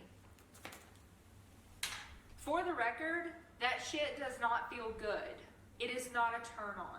Quite frankly, it's annoying as fuck. And when I sat him down and told him to cut that shit out, yes! He got offended. Now we're grabbing titties. Angry, but Yo. He acted like I was denying him affection. That's not a. Where's Smurl at? Where's Smurl at? Because now we grabbing titties, apparently. We grabbing titties. Get Smurl in here. Retro. Affection. That's straight up entitlement to someone else's body. I set a firm boundary on this, and thankfully that behavior stopped. Along with just his constant She like, go and grab titty. You stupid. presence, he was making some pretty strong declarations of his feelings for me very early on. He talked about how I was exactly the kind of partner he was looking for. He'd list off all of these traits that I fulfilled, like I was just checking boxes. And he told me that he loved me very quickly. I remember thinking, Fat red flag. There's no way he loves me. He barely knows me. I barely know him.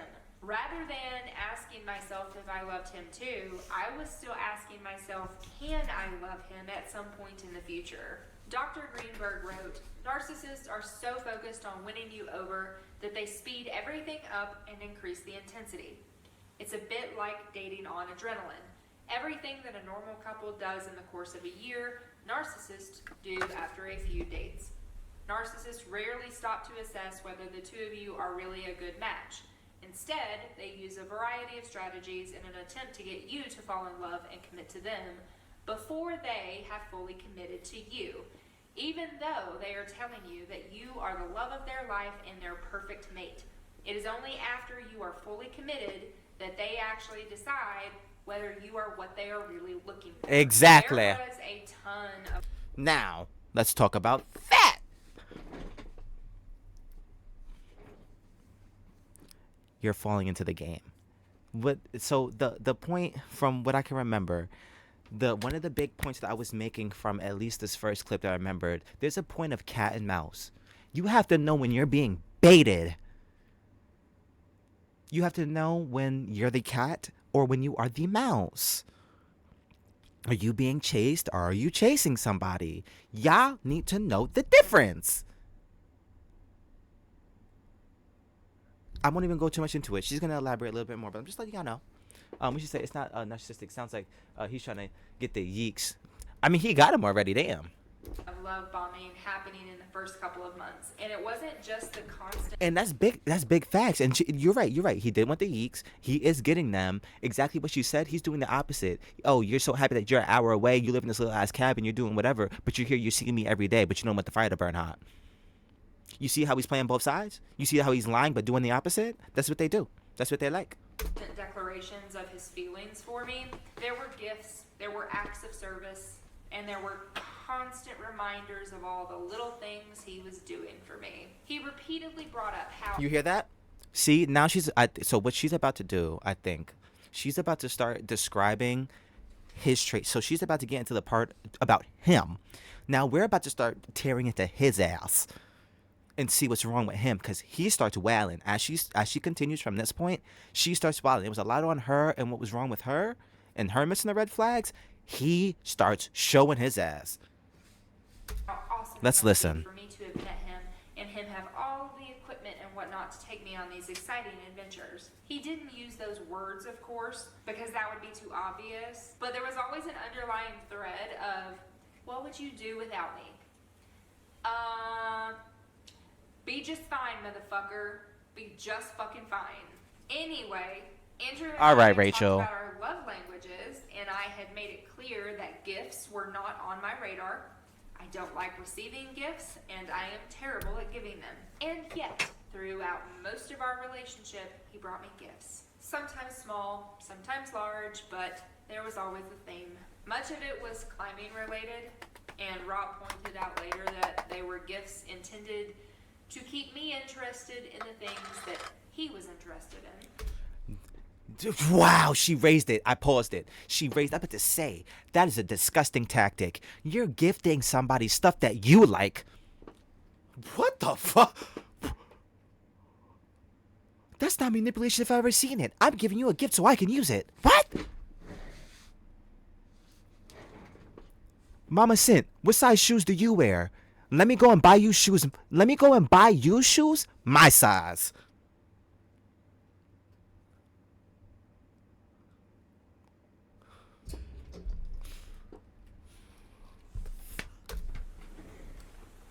It was also just annoying. These were things that I would have preferred to pick out myself. As silly as it may seem, I am particular about things like color and style, even for rock climbing gear. But that choice was taken away from me. There was no regard for what I might have actually liked. Speaking of love languages, he was pretty upfront that his love language is words of affirmation. I feel like that's a lie. I have to clock that. How can his love language be words of affirmation when he walks up behind you when you're doing dishes and grabs your titties? What's your love language? I attributed the quickness with which he declared his feelings for me to this, and the fact that he didn't get much affirmation from his parents as a child. But it also made me feel obligated to tell him things that I didn't really mean. But let me explain why. He started doing this thing that drove me absolutely crazy. And you didn't say anything about it, huh? Tell me something. Let me resituate. Who's sleeping in the background? You hear that? He'd say, tell me something. And I was expected to Tell you something? You're gaunt. You are gaunt. tell him some big declaration about how I feel about him. I'm talking many times a day, sometimes 15 or 20 times a day. Tell me something. Here's that parrot shit. Tell me a secret. I hate that parrot Tell me shit. something. And he'd say it just like that. I realize now that he was baiting me into making declarations of love to him Not baiting. to validate him and feed his need. Not identifying that you are the cat in this one and he is the mouse and your dumbass is chasing him. You just said the words. You're getting baited. You're still falling for it though. For what's called narcissistic supply. Yeah, hungry big back. I'm sorry. Narcissistic supply describes anything narcissists use to regulate their self-esteem. The purpose of supply is to enhance the narcissist's sense of being special. At first, I was really careful to word my affirmations in ways that reflected what I really felt. But he made it clear that that wasn't cutting it. He would get frustrated and tell me that it was obvious that he felt more strongly about me than I did for him, and that we just weren't on the same page and he should just leave. It was really fucking dramatic. He would try to make me feel guilty for not working harder to give my partner what he needs. At this Y'all are partners now, huh? Not a summer fling, right? Y'all are partners? point, however, the good was still outweighing the bad, and I just wasn't ready to give up the adventure yet. What good? You said he was gone. You didn't like his kiss. His prick is... He has to have good prick. I didn't think about that. He could have good prick. Sometimes I would tell him random factoids about myself to be funny, which he did not take well. But other times I felt that I'd have to tell him I don't know about that, women. That's y'all, but he could have good prick. what he wanted to hear just to diffuse the situation. I started cognitively realizing that he would get defensive and almost act insulted if I didn't reciprocate his feelings. Early on, I thought it was a quirk. Now, I was actively processing the fact that this was a toxic pattern. I wasn't feeding his need for supply. And if I didn't say exactly what he wanted to hear from me, he would scowl, huff and puff, and just shut down. He would either physically leave the room, or he would turn away from me and bury himself in his phone, giving me the silent treatment, a very common tactic with narcissists. I'm sorry, who's the man, who's the woman? What are we doing right now? By the end, I felt like I was walking on eggshells. I was never sure of what I should say. About a month in, Andrew first broached the idea of living together. Even though I knew how it would be received, I told him that I was not interested, that I liked him staying the night occasionally, but I still really believed that we should work towards a slow build, that we should limit our time together during the week. I reminded him that when we met, this was his stance too. I actually used this opportunity to open up about other things that were bothering me, how the constant text messaging was draining me. I'm not the kind of person that has to or even wants to be in constant contact. And it's especially problematic when he's incessantly texting and expecting a response when I am working. I even told him about how much I hated the constant tell me something interrogations. He argued with me at first. So let's pause right here. So the issue, all this stuff happened, and then he asked to move in. Crazy work. Exactly. Here's my thing. Here's where I'm at with everything. What just happened? Oops. So Sorry about that.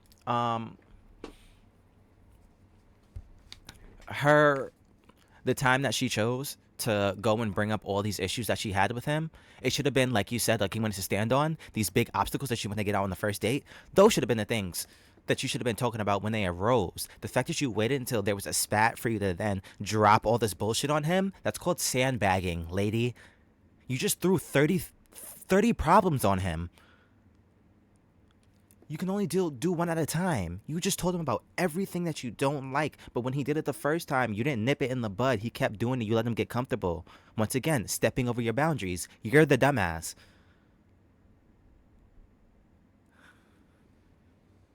the photos are probably the first thing that truly drew me in. Anyway, I didn't respond, at least not immediately. Ever since moving to Colorado, She's not the dumbest. I apologize. She's not dumb. She just doesn't know that. She's quite literally walking into the trap. Actively walking into the trap. It's seen. It's just, hey, with a blindfold. Like, I spend every Saturday evening over at my brother and sister-in-law's house, Rob and Evelyn. They are two of my best friends. We're very, very close. So that night, I was showing them his profile and talking about the message and telling them how torn I was on responding. On one hand... Wait, what happened? Why are we so far back? Dude's a complete stranger, right? you think I'm not gonna notice? But I thought, as in, he would tell me the exact same when they are chasing someone that they are trying, constantly texting me. He'd ever are really hot and then fast and fizzle out. Work, and honestly, a couple of months. And it wasn't just the constant declarations of his feelings for me. Our relationship, What happened? Oh my brought God. me gifts. Where Sometimes are we? small, Where are we? sometimes large, but there was always a theme. Narcissistic supply describes anything and anyone that There we go. Tell me a secret. Tell me something. Are we here? I think this is And where we he'd were. say it just like that. I realize now that he was baiting me into making declarations of love to him to validate him and feed his need for what's called narcissistic supply. Narcissistic supply describes anything and anyone that narcissists use to regulate their self-esteem. The purpose of supply is to enhance the narcissist's sense of being special. At first, I was really careful to word my affirmations in ways that reflected what I really felt. But he made it clear that that wasn't cutting it. He would get frustrated and tell me that it was obvious that He made how he felt fear, but you didn't say shit about your feelings. he felt more strongly about me than I did for him, and that we just weren't on the same page and he should just leave. And it's a lot of he. It's a lot of like assuming like you don't feel like this or you don't. It's a lot of you don't know how I feel, sir. It was really fucking dramatic. He would try to make me feel guilty for not working harder to give my partner what he needs. At this point, however, the good was still outweighing the bad, and I just wasn't ready to give up the adventure yet. How? Sometimes I would tell him random factoids about myself to be funny, which he did not take well. But other times, I felt that I'd have to tell him what he wanted to hear just to diffuse the situation. I started cognitively realizing that he would get defensive and almost act insulted if I didn't reciprocate his feelings. Early on, I thought it was a quirk. Now, I was actively processing the fact that this was a toxic pattern. I wasn't feeding his need for supply. And if I didn't say exactly what he wanted to hear from me, he would scowl, huff and puff, and just shut down. He would either physically leave the room, or he would turn away from me and bury himself in his phone, giving me the silent treatment, a very common tactic with narcissists. By the end, I felt like I was walking on eggshells. I was never sure of what I should say. About a month in, Andrew first broached the idea of living together. Even though I knew how it would be received, I told him that I was not interested, that I liked him staying the night occasionally, but I still really believed that we should work towards a slow build, that we should limit our time together during the week. I reminded him that when we met, this was his stance too. I actually used this opportunity to open up about other things that were bothering. Sorry, I know we did cover that, but just wanted to point that out. That's his stance. That's his words. Me, how the constant text messaging was draining me. I'm not the kind of person that has to or even wants to be in constant contact. And it's especially problematic when he's incessantly texting and expecting a response when I am working. I even told him about how much I hated the constant tell me something interrogations. He argued with me at first, complaining that this one's gold. He argued with me at first, complaining that he didn't even text me as much as he texted in his previous relationships. He texted with his ex from his previous Not the comparison. relationship all day long. The insinuation being that she must have cared about him more than I do. Who insinuated But that? ultimately, he acquiesced for about a week. I ended up giving him a drawer in my dresser and a toothbrush for when he stayed the night. Define acquiesce. On my phone this time.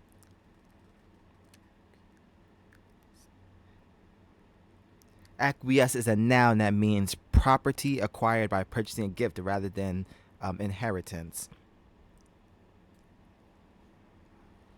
I don't. I feel like that means like an agreement or like you obliged. In month 2, That's what the context is but giving. ultimately he acquiesced.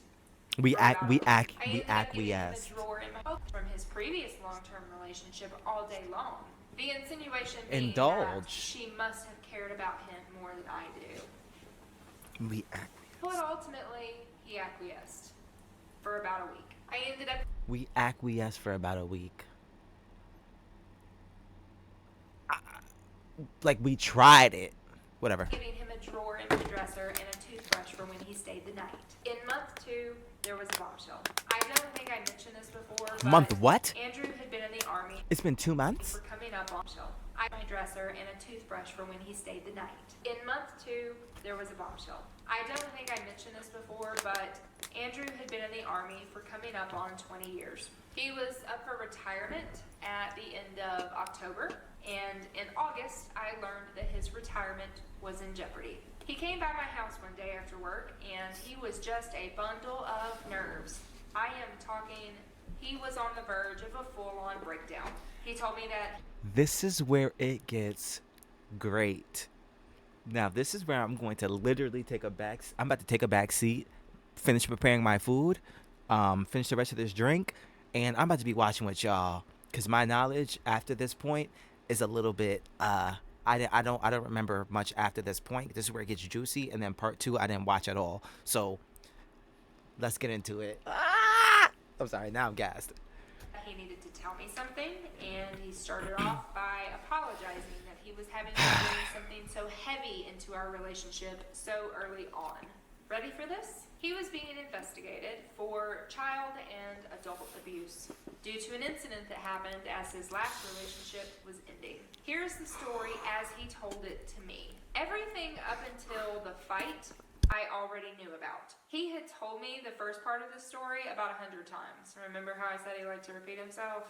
But he had conveniently left out the abuse allegations. His ex, let's call her Sandy. Random, I know. Sandy had kids. I think they were like 9 and 11 or something. I'm honestly not real sure. He had told me repeatedly about how he treated those kids like his own, to the point where he took them to soccer practice, he picked them up from school, he toured new potential schools for them, and he even went to church with them on Sundays. Remember when I said that narcissists do whatever they can to portray themselves as your perfect potential partner? Clock. She just said narcissists do things to pretend that whatever, be the image of your perfect partner. The bitch is atheist.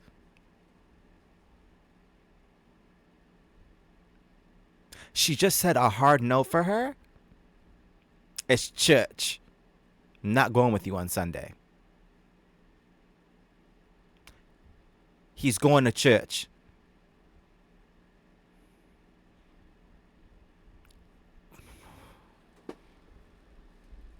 I'm still not. He toured new potential schools for them, and he even went to church with them on Sundays. Remember when I said that narcissists do whatever they can to portray themselves as your perfect?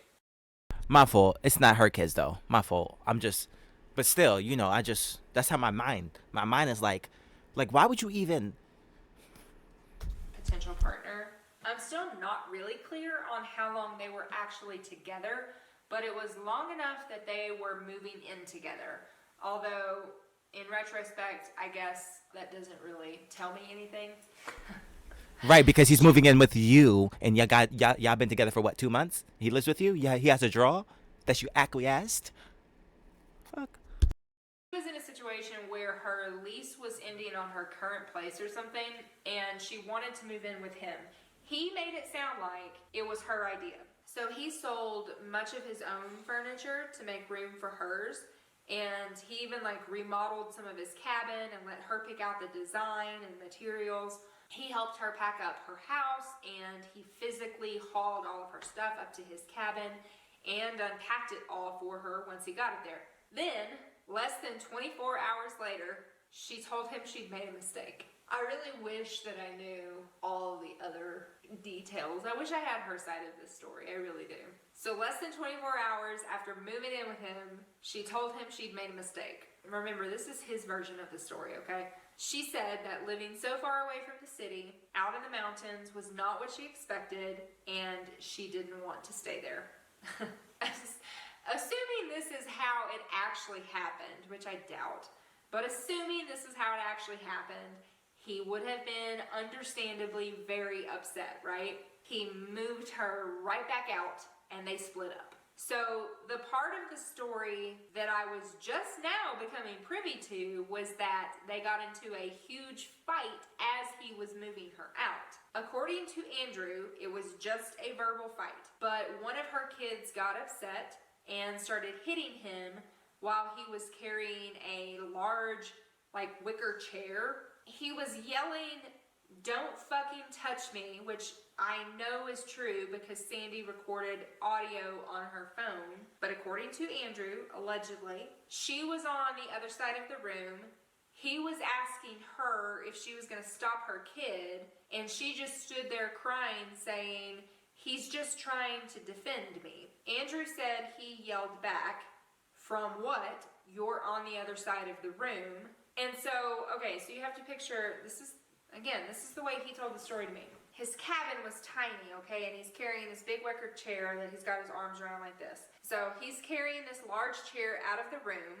The kid grabs the chair and is trying to pull it out of his hands. Tug of war. Andrew lets go of the chair. The kid is pulling, and the kid goes flying backwards, falls, and starts crying. End of story. At least according to Andrew, that is the end of the story. That's all that happened. Okay. Over the next week, Sandy allegedly tried to keep their relationship alive. She was texting him love letters and asking him to go on a date, to which he agreed. The night before their date, however, she went radio silent. And remember, they texted constantly. She was not responding to his messages all evening. So when they went out to dinner the next night, he asked her about it. He said that she was obviously lying about where she had been the night before, and so he told her that night that he couldn't continue seeing her because he couldn't trust her. The next day, he got a knock on the door from the police. You see what story he's trying to set up here, right? Right? Scorned woman. So the next day, he gets a knock on the door from police. Andrew pointed out several times that Colorado is a mandatory arrest state, and that is true. In Colorado, law enforcement is required to make an immediate arrest in cases where they believe there is probable cause that a crime related to domestic violence has been committed. Which is crazy. Did not know that. Which is crazy. Arrest on site for suspicion? God damn, you guys are playing hardball, huh? He was not arrested. Personally, I don't think this is surprising. It was a week after the incident, but I also read a copy of the police report. Sandy stated in the report that she did not want to press charges and that she didn't want anything to negatively impact his military career. Andrew's explanation was that she had vented to a third party about the fight, and that third party was a mandatory reporter. That third party is who he believed had actually contacted the police. However, at some point, Sandy must have changed her mind. Now that the Army was following up on this case, she wanted him taken down. And I know that that part is true. Over the next couple of months, I listened in on several of his conversations with his lawyer. Now, before we get into the conversation with the lawyer, here's my thing. Where did the sudden change of heart come from? You said in the police report you don't want to press charges. Now that you know that the Army's about to take his shit away, now you want to go all in? Is there something in it for you? Story just keeps getting better and better. Meaning Andrew put it on speakerphone so that I could listen. Sandy was absolutely planning to testify against him if this went to some sort of a trial. Bottom line though, I believed his version. He did an excellent job of selling a story that made sense, that made it seem like she was a scorned lover trying to get revenge. That's kind of what it sounds like, but you know, Narcissists are good storytellers, good story weavers. There is much more to this story that I learned later, and I will get to that eventually. But at the time, I cautiously believed him. There are a couple of other notes I want to make here too, though. One thing I picked up on throughout the entirety of this process was that he did not trust his lawyer. He believed he knew things about the law and Army regulations that his lawyer didn't. And his lawyer was a Reserve Army Lieutenant Colonel on the civilian side, specializing in military cases just like this.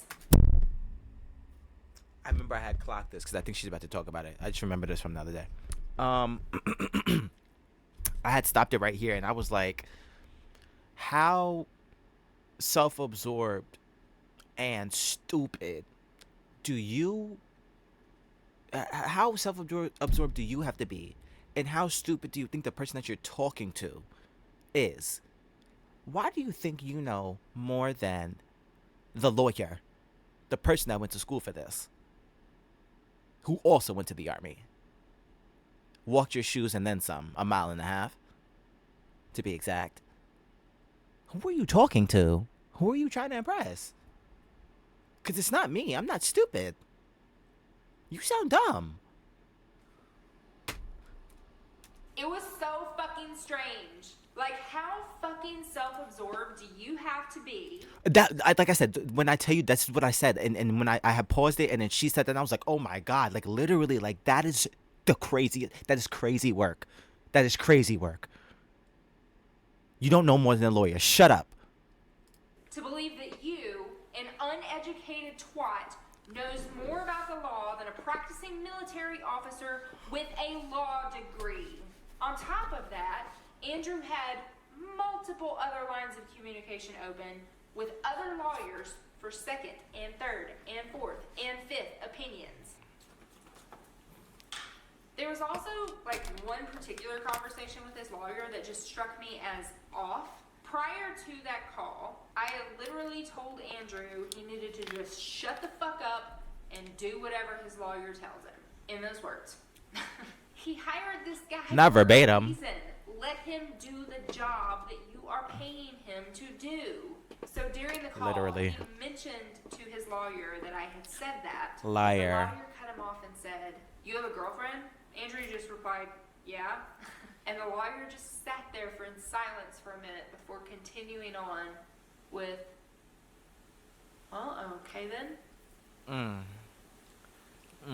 It was a really strange response, and it definitely raised my hackles a bit. There was another revelation during this whole debacle too. What's a hackle? So this last volatile relationship that I thought had been over a year before, it had just ended at the end of April. As a reminder, we met at the end of June. For y'all that are bad with the calendar, as I am, lunes, martes, miércoles, viernes. No, lunes, martes, miércoles, viernes. What's Friday, y'all? Shit.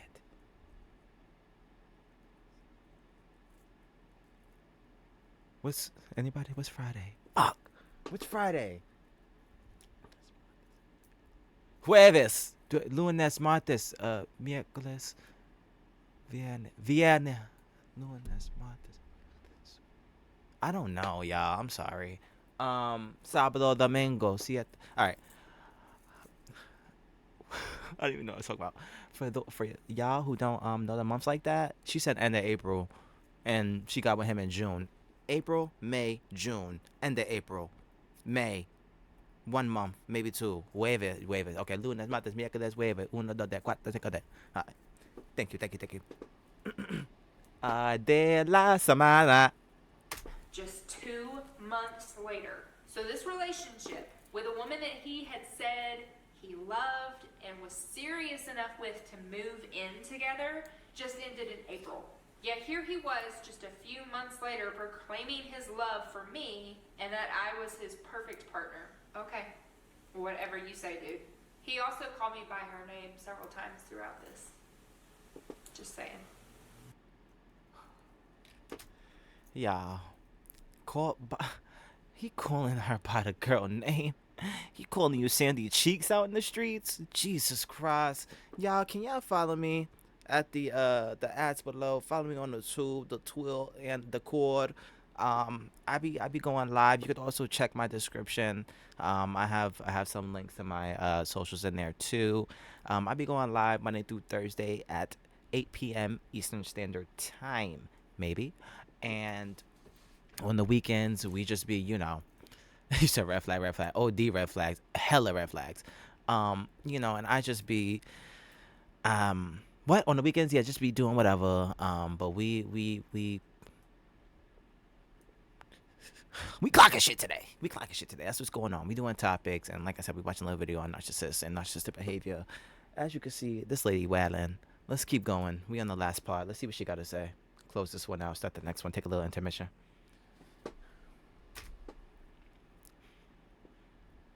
Near the end of August, with the exception of a couple of concerts, All right, I had flags. pretty much dropped off the face of the planet, at least from Rob and Evelyn's perspective. I had spent the last 3 years hanging out at their house every single weekend, but now I was spending every weekend out adventuring, usually in areas with no cell phone service. It honestly wasn't intentional. I wasn't trying to hide Andrew away from them or anything. It was more like, well, think about it.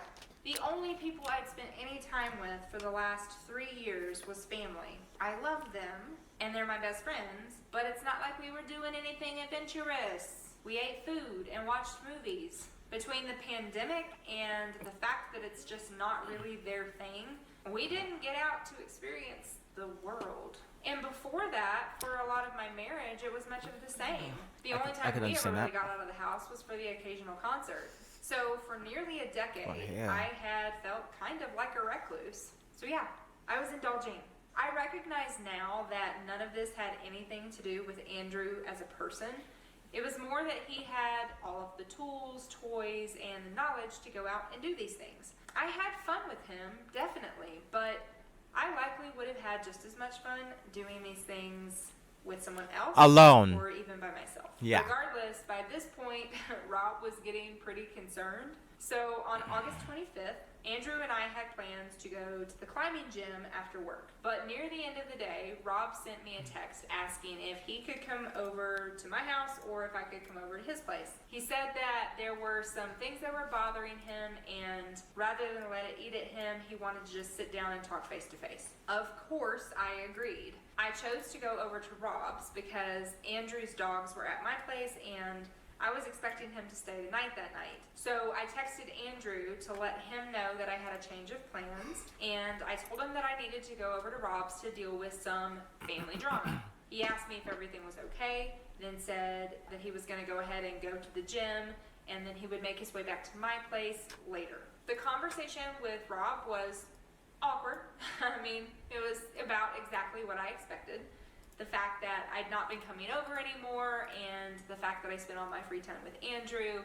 I was ignoring my friends and my family that have always supported me. They were worried that I was slipping into old patterns, like what had happened with an abusive ex from nearly 15 years ago. I tried my best to explain that that wasn't the case, that honestly I was just having an amazing summer. But I didn't do a very good job of articulating it at the time. I just want to pause that right here and say, once again, you see the pattern that she has, and you see her personality trait. This is not her first rodeo. She's been taken advantage of before. It shows in her past. It's not unlikely that she would find herself in similar situations. She knows that she's a magnet for these type of behavior styles to be attracted to her. She has to change herself, and or be privy to the tactics that people are using, i.e. cat and mouse game, that you are sadly falling for, you big ass cat. Didn't admit that Andrew was far more emotionally invested than I was, even though now I think that would have actually made Rob feel better, because Rob definitely didn't believe me at the time. He does now, but he has admitted to me that he did not believe me at the time. After we got done with the talk, there's no way I could have just bailed because I wanted to go meet up with Andrew, and I didn't. I wanted to hang out for a while. So when Rob asked me to stay for dinner, of course I agreed. I finally packed up to head home around 8:20 p.m. And this is where shit gets wild. At 8:30 p.m., I get a text message from my best friend Tammy, who is in Kentucky. Yo, your dude is worked up. You should text him. Not sure what's going on. Not receipts. You and Rob okay? Kids okay? You okay, Ray? I'm caught slightly off guard by him reaching out to me, upset. What? I remember this also from the other day. I was livid when I heard this. Not as mad now hearing it the second time. I was livid.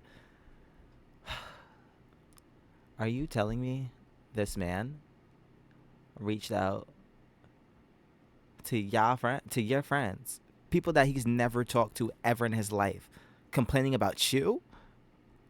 And he didn't tell you what's going on, but he told your friend? You better grab the flag. I told her that I had been at Rob's, dealing with a little drama, and was just like, what on earth? She texted back, you're also having drama with your man, and you are unaware. He's upset that you bailed on him and left him at your house, and it's your last date night, and he's about to leave, and so on and so on. And I keep trying to say something must have happened and Rob needs you. He thinks they hate him. It's a whole thing. Is Rob okay though? Like, your dude is sending me screenshots of your text. I'm so confused. Hashtag red flag. And I'm like, screenshots of my texts with him? Like I hadn't even been texting. Hold on. He's screenshotting text messages of yo shit to people that you know that he never met. She clocked your T. She just said hashtag red flag. Who's dumb here?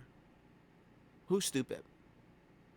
She, in the text messages, her best friend said, it's there. The receipts are on the screen. Let me go back. Hashtag red flag. Texting him while I was in my text. Hashtag red flag. What? And I'm like, screenshots of my texts with him?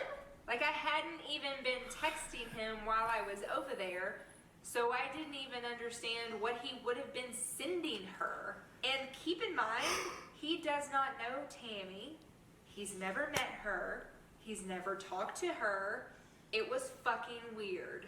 So when I got home, Andrew wasn't there. I checked my doorbell camera, and he intentionally left right before I got there to go walk his dogs. Pouting much? Jesus, what a fucking drama queen.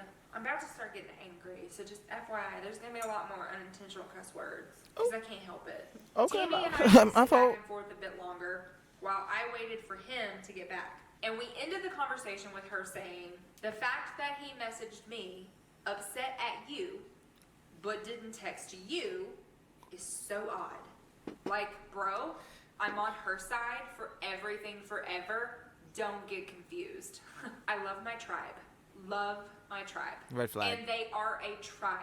If you've never heard of the manipulation tactic called flying monkeys, definitely go look that one up. Oh, Flying monkeys tell us about are it. the slang term for any group of people that the narcissist enlists as allies to persecute someone. To gain their support, the narcissist makes up lies that portray the other person as evil or in the wrong, and the narcissist as the real victim.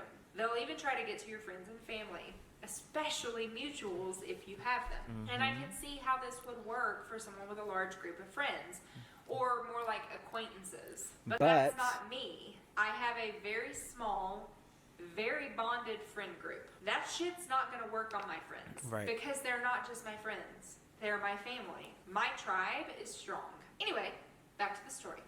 So I sat down on the bed, waiting for him to come back, and I was absolutely seething. When Andrew walked in, I tried my best to remain calm, but his response did not make that possible. What resulted was an absolutely outlandish fight that lasted 2 fucking days.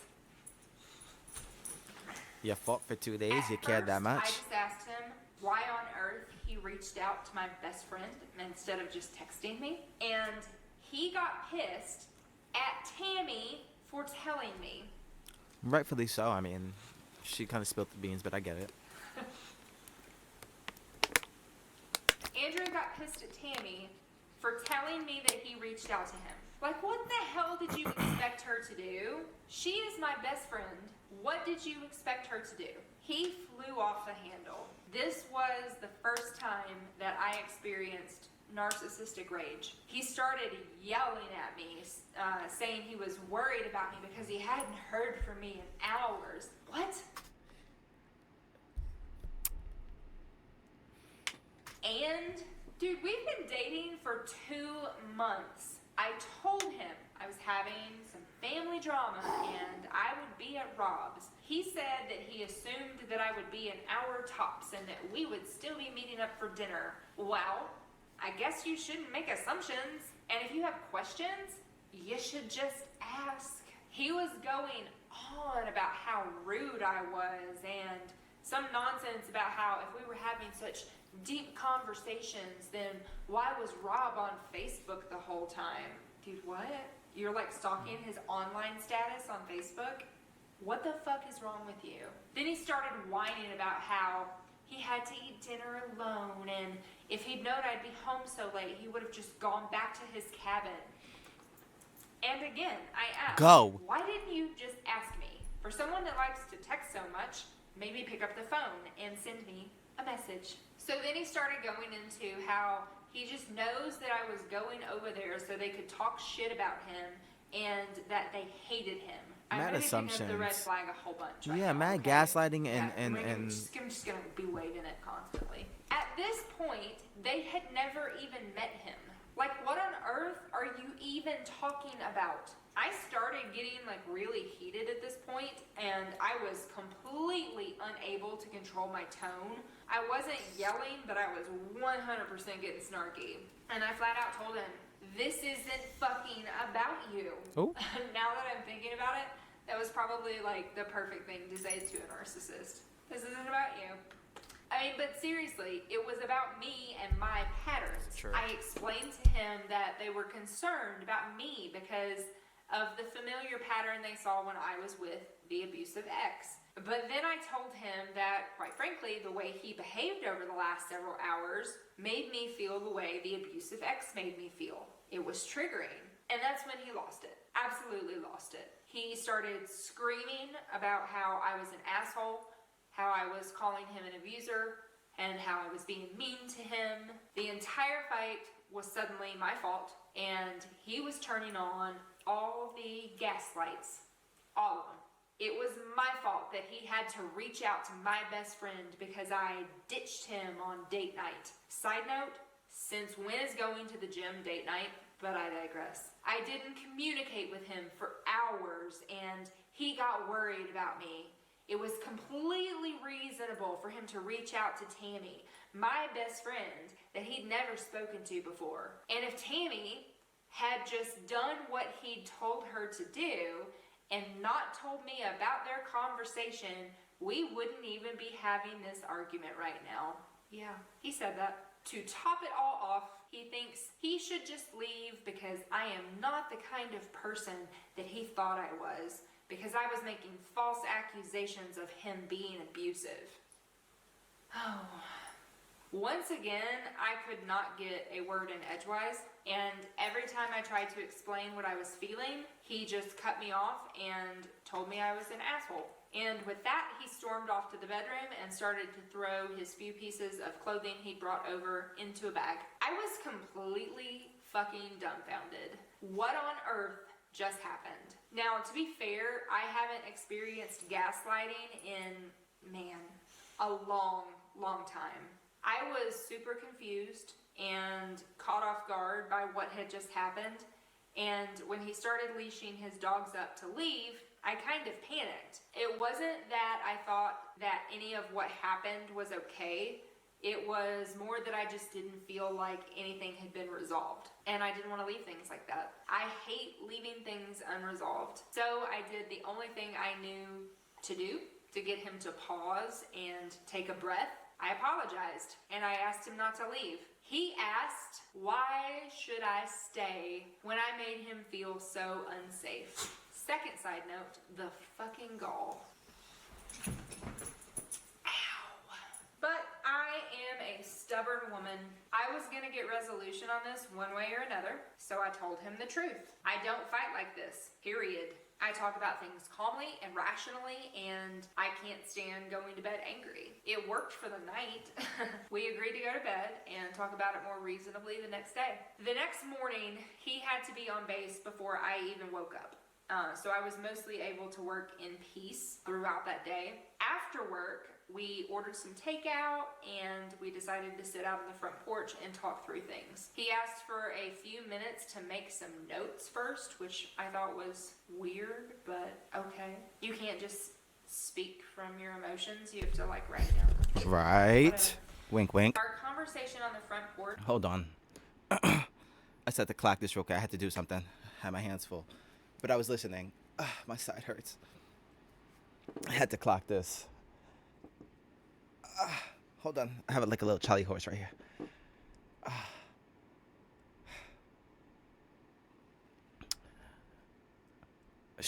Oh, fuck. We have to go back to here. Hold on. Oh, I just got a cramp in my side.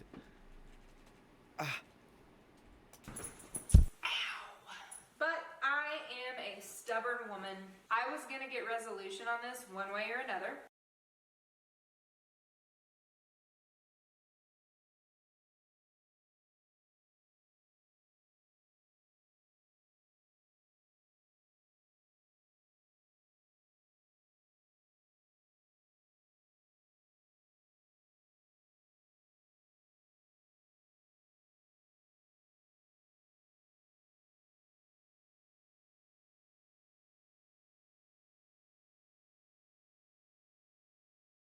Okay, so what I wanted to clock here is the fact that she just said that she can't go to bed. What did she say exactly?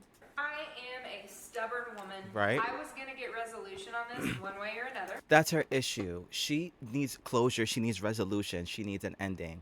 That is an issue in itself. You don't need closure on everything. You can keep an open application. You're good. You don't have to put your 2 weeks notice in. You can leave.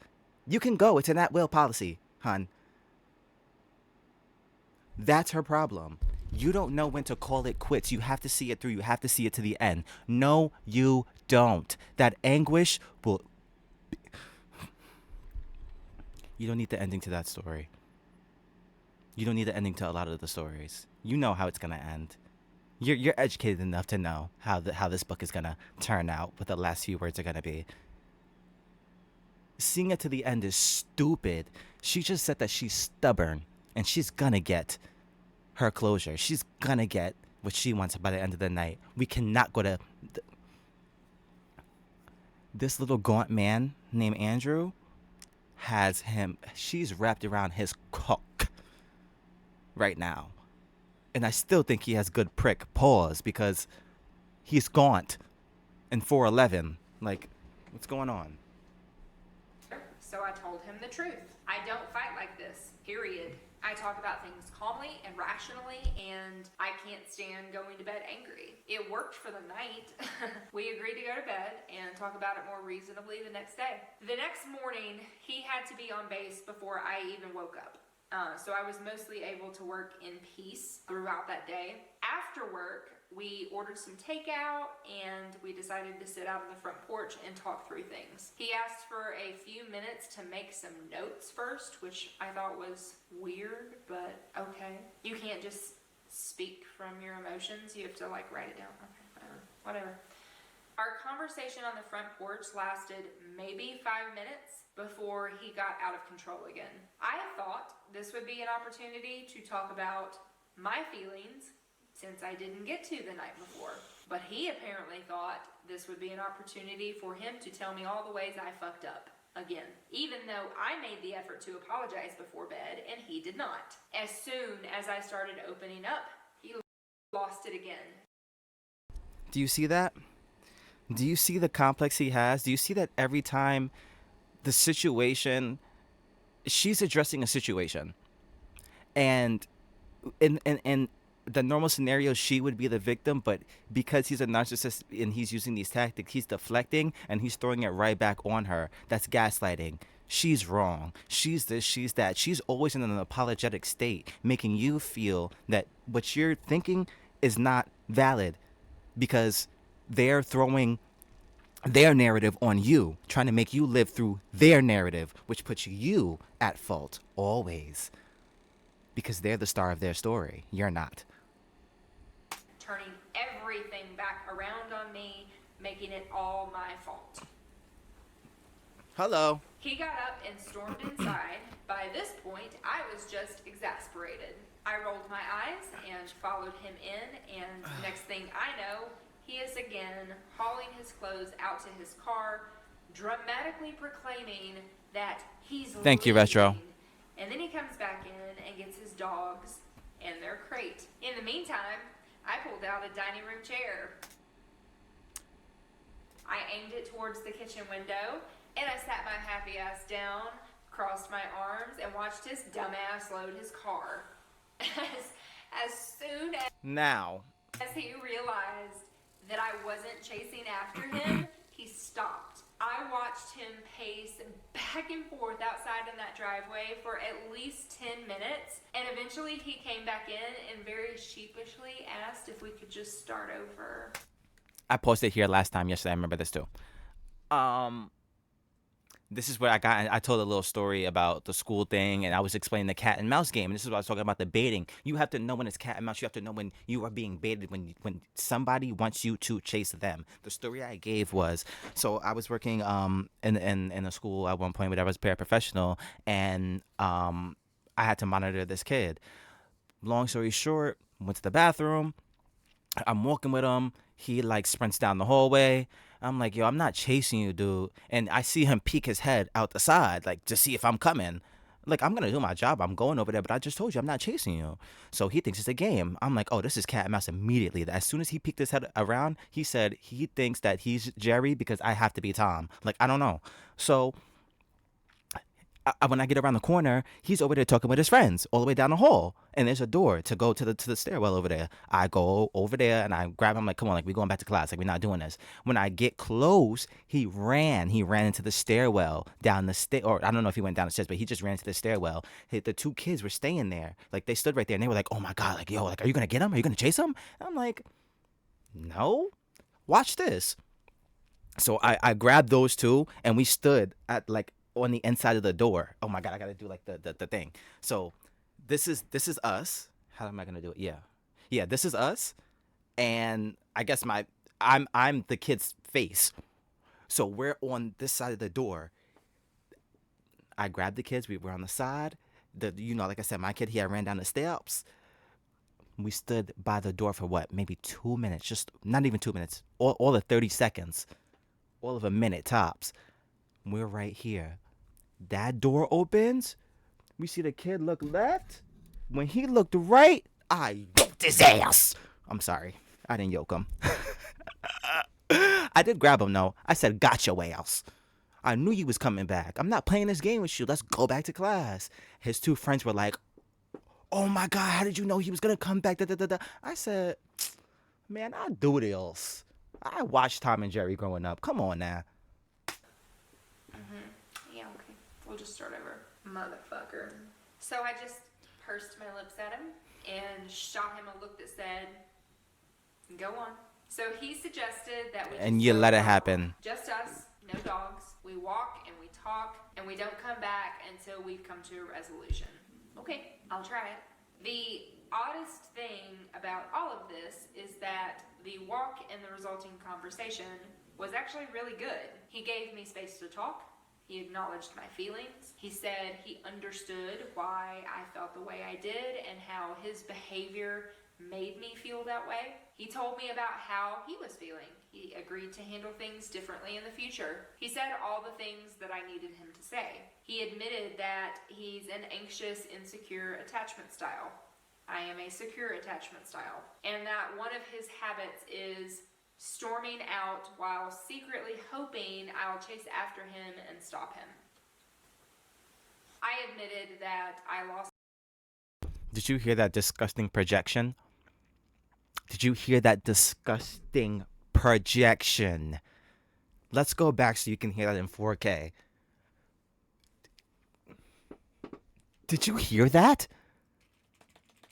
I felt the way I did and how his behavior was actually. And also keep in mind, let's not forget that narcissists know what to say. They know what you want to hear. They know that they can be a good person. I mean, they lied. They lied to get you in their clutches the first time. You think they can't do it again? Yeah, he's going to give you the space, go on that walk, and give you the time and tell you everything you want to fucking hear. He's trying to get back into your good grace. Are you dumb? Good. He Yes. gave me space to talk. He acknowledged my feelings. He said he understood why I felt the way I did and how his behavior made me feel that way. He told me about how he was feeling. He agreed to handle things differently in the future. He said all the things that I needed him to say. He admitted that he's an anxious, insecure attachment style. I am a secure attachment style. And that one of his habits is storming out while secretly hoping I'll chase after him and stop him.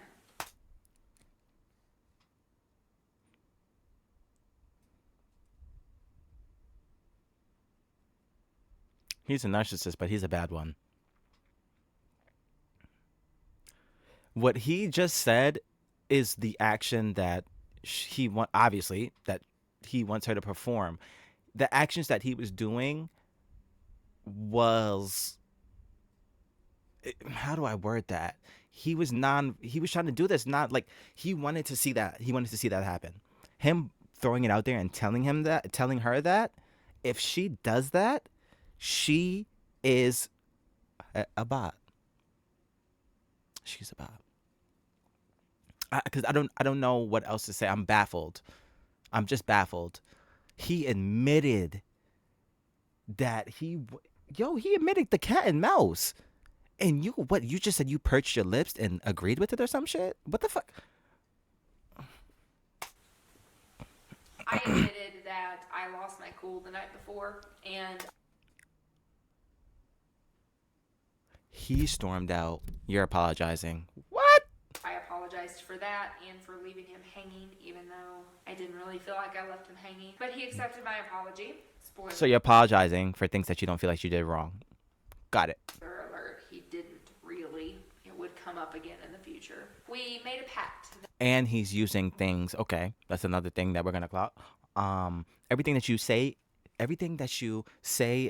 can do or whatever will be used in the court of this relationship when dealing with a narcissist. Everything you say and do, it will be used against you. So don't say too much, and make sure that everything that you say is curated, because it can come back and bite you in the ass. It has for her. Let's listen. That if we had any major disagreements or scary things that we needed to talk about in the future, we would try this method first. And what's gonna come up again? He accepted my apology. That I lost my cool the night before, and I apologized for that and for leaving him hanging, even though I didn't really feel like I left him hanging. But he accepted my apology. Spoiler alert, he didn't really. It would come up again in the future. Okay. We made a pact that if we had any major disagreements or scary things that we needed to talk about in the future, we would try this method first, the walk and talk. I honestly felt so much better at the end of it all. We survived our first fight, right? I set firm boundaries and I was very proud of myself. And while I did have alarm bells going off through the whole thing, I felt like he had reasonable explanations for it all by the end of it. You think you just set a boundary? And I genuinely felt like he would make the effort to respond appropriately in the future. But one thing was for sure. It's like the I don't know, like a piece of silk from a spider's freaking ass. That's what the fence is made out of. One string silk. Stand on that. If he ever raged at me like that again, done. I am not doing this. Okay. So that was part 1. To be continued. Oh my God. All right, y'all. That was a lot. Oh.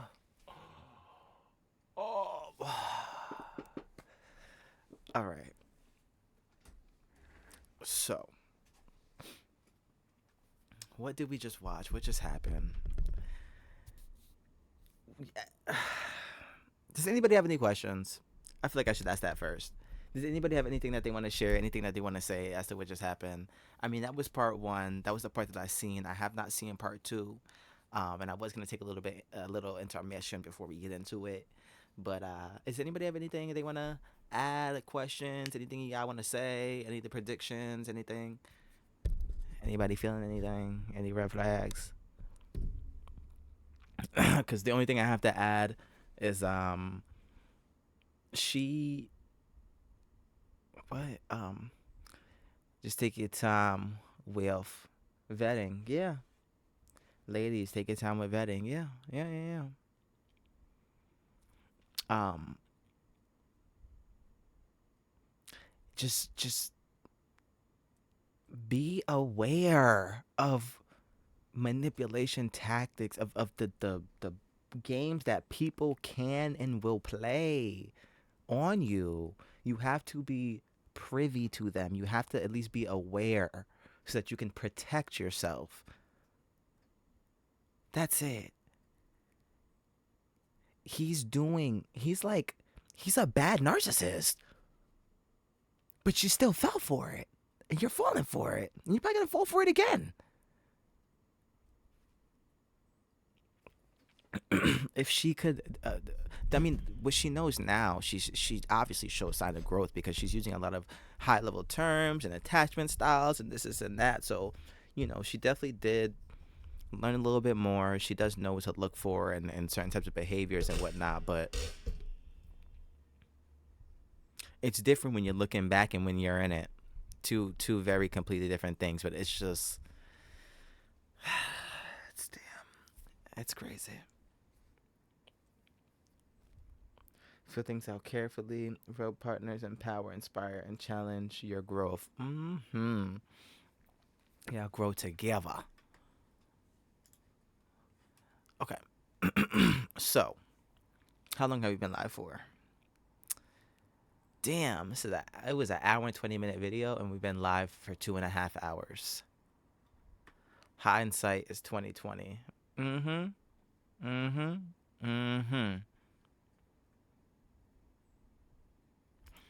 I was thinking maybe, what do y'all think? Should we just jump into the next one, or we should get off and come back at a different time? I don't know. Because my eyes getting a little droopy, over here. I'm just going to take a nap.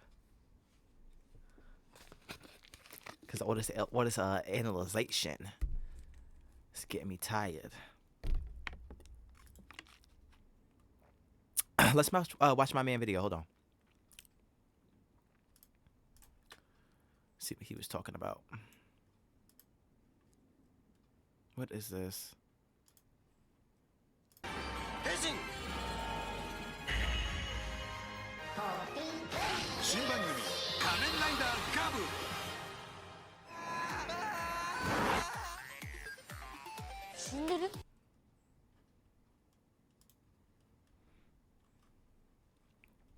You said it's heavy. It's what? You said I don't know what you feel and take a break. It's heavy. It's heavy. It do be heavy. It do be heavy. It be a lot. I think I'm just gonna do it though. I think we'll do it because there's so much that she's good at too. She good with the story times. This girl over here. Oh. Even in a partnership. Okay. Whew.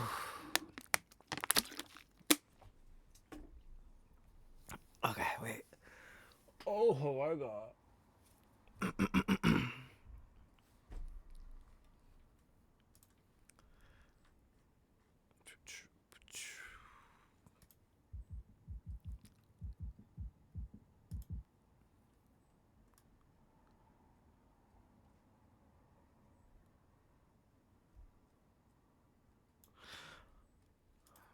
He said or not. No, we can take a little break. I'll be right back. Give me let me see. Give me 3 minutes, right? It is 1:37. Give me till 1:40. If at 1:40 I come back and I'm not with it, it's over. We gonna see. Give me 3 minutes.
Okay, it's not even. What time is it? It's not even 40. Yeah, it's 39. It's over. We gotta take a. We will be back. I do have some things to do throughout the day. I cannot tell you exactly when I will be on, but I will be sure to send out notifications. We'll see. I mean, it's Saturday. We got some time. I'll try. I don't know. I'll try and let y'all know. We got dinner tonight. I don't know. Make sure y'all follow me on the ads below, and I have more in my bio.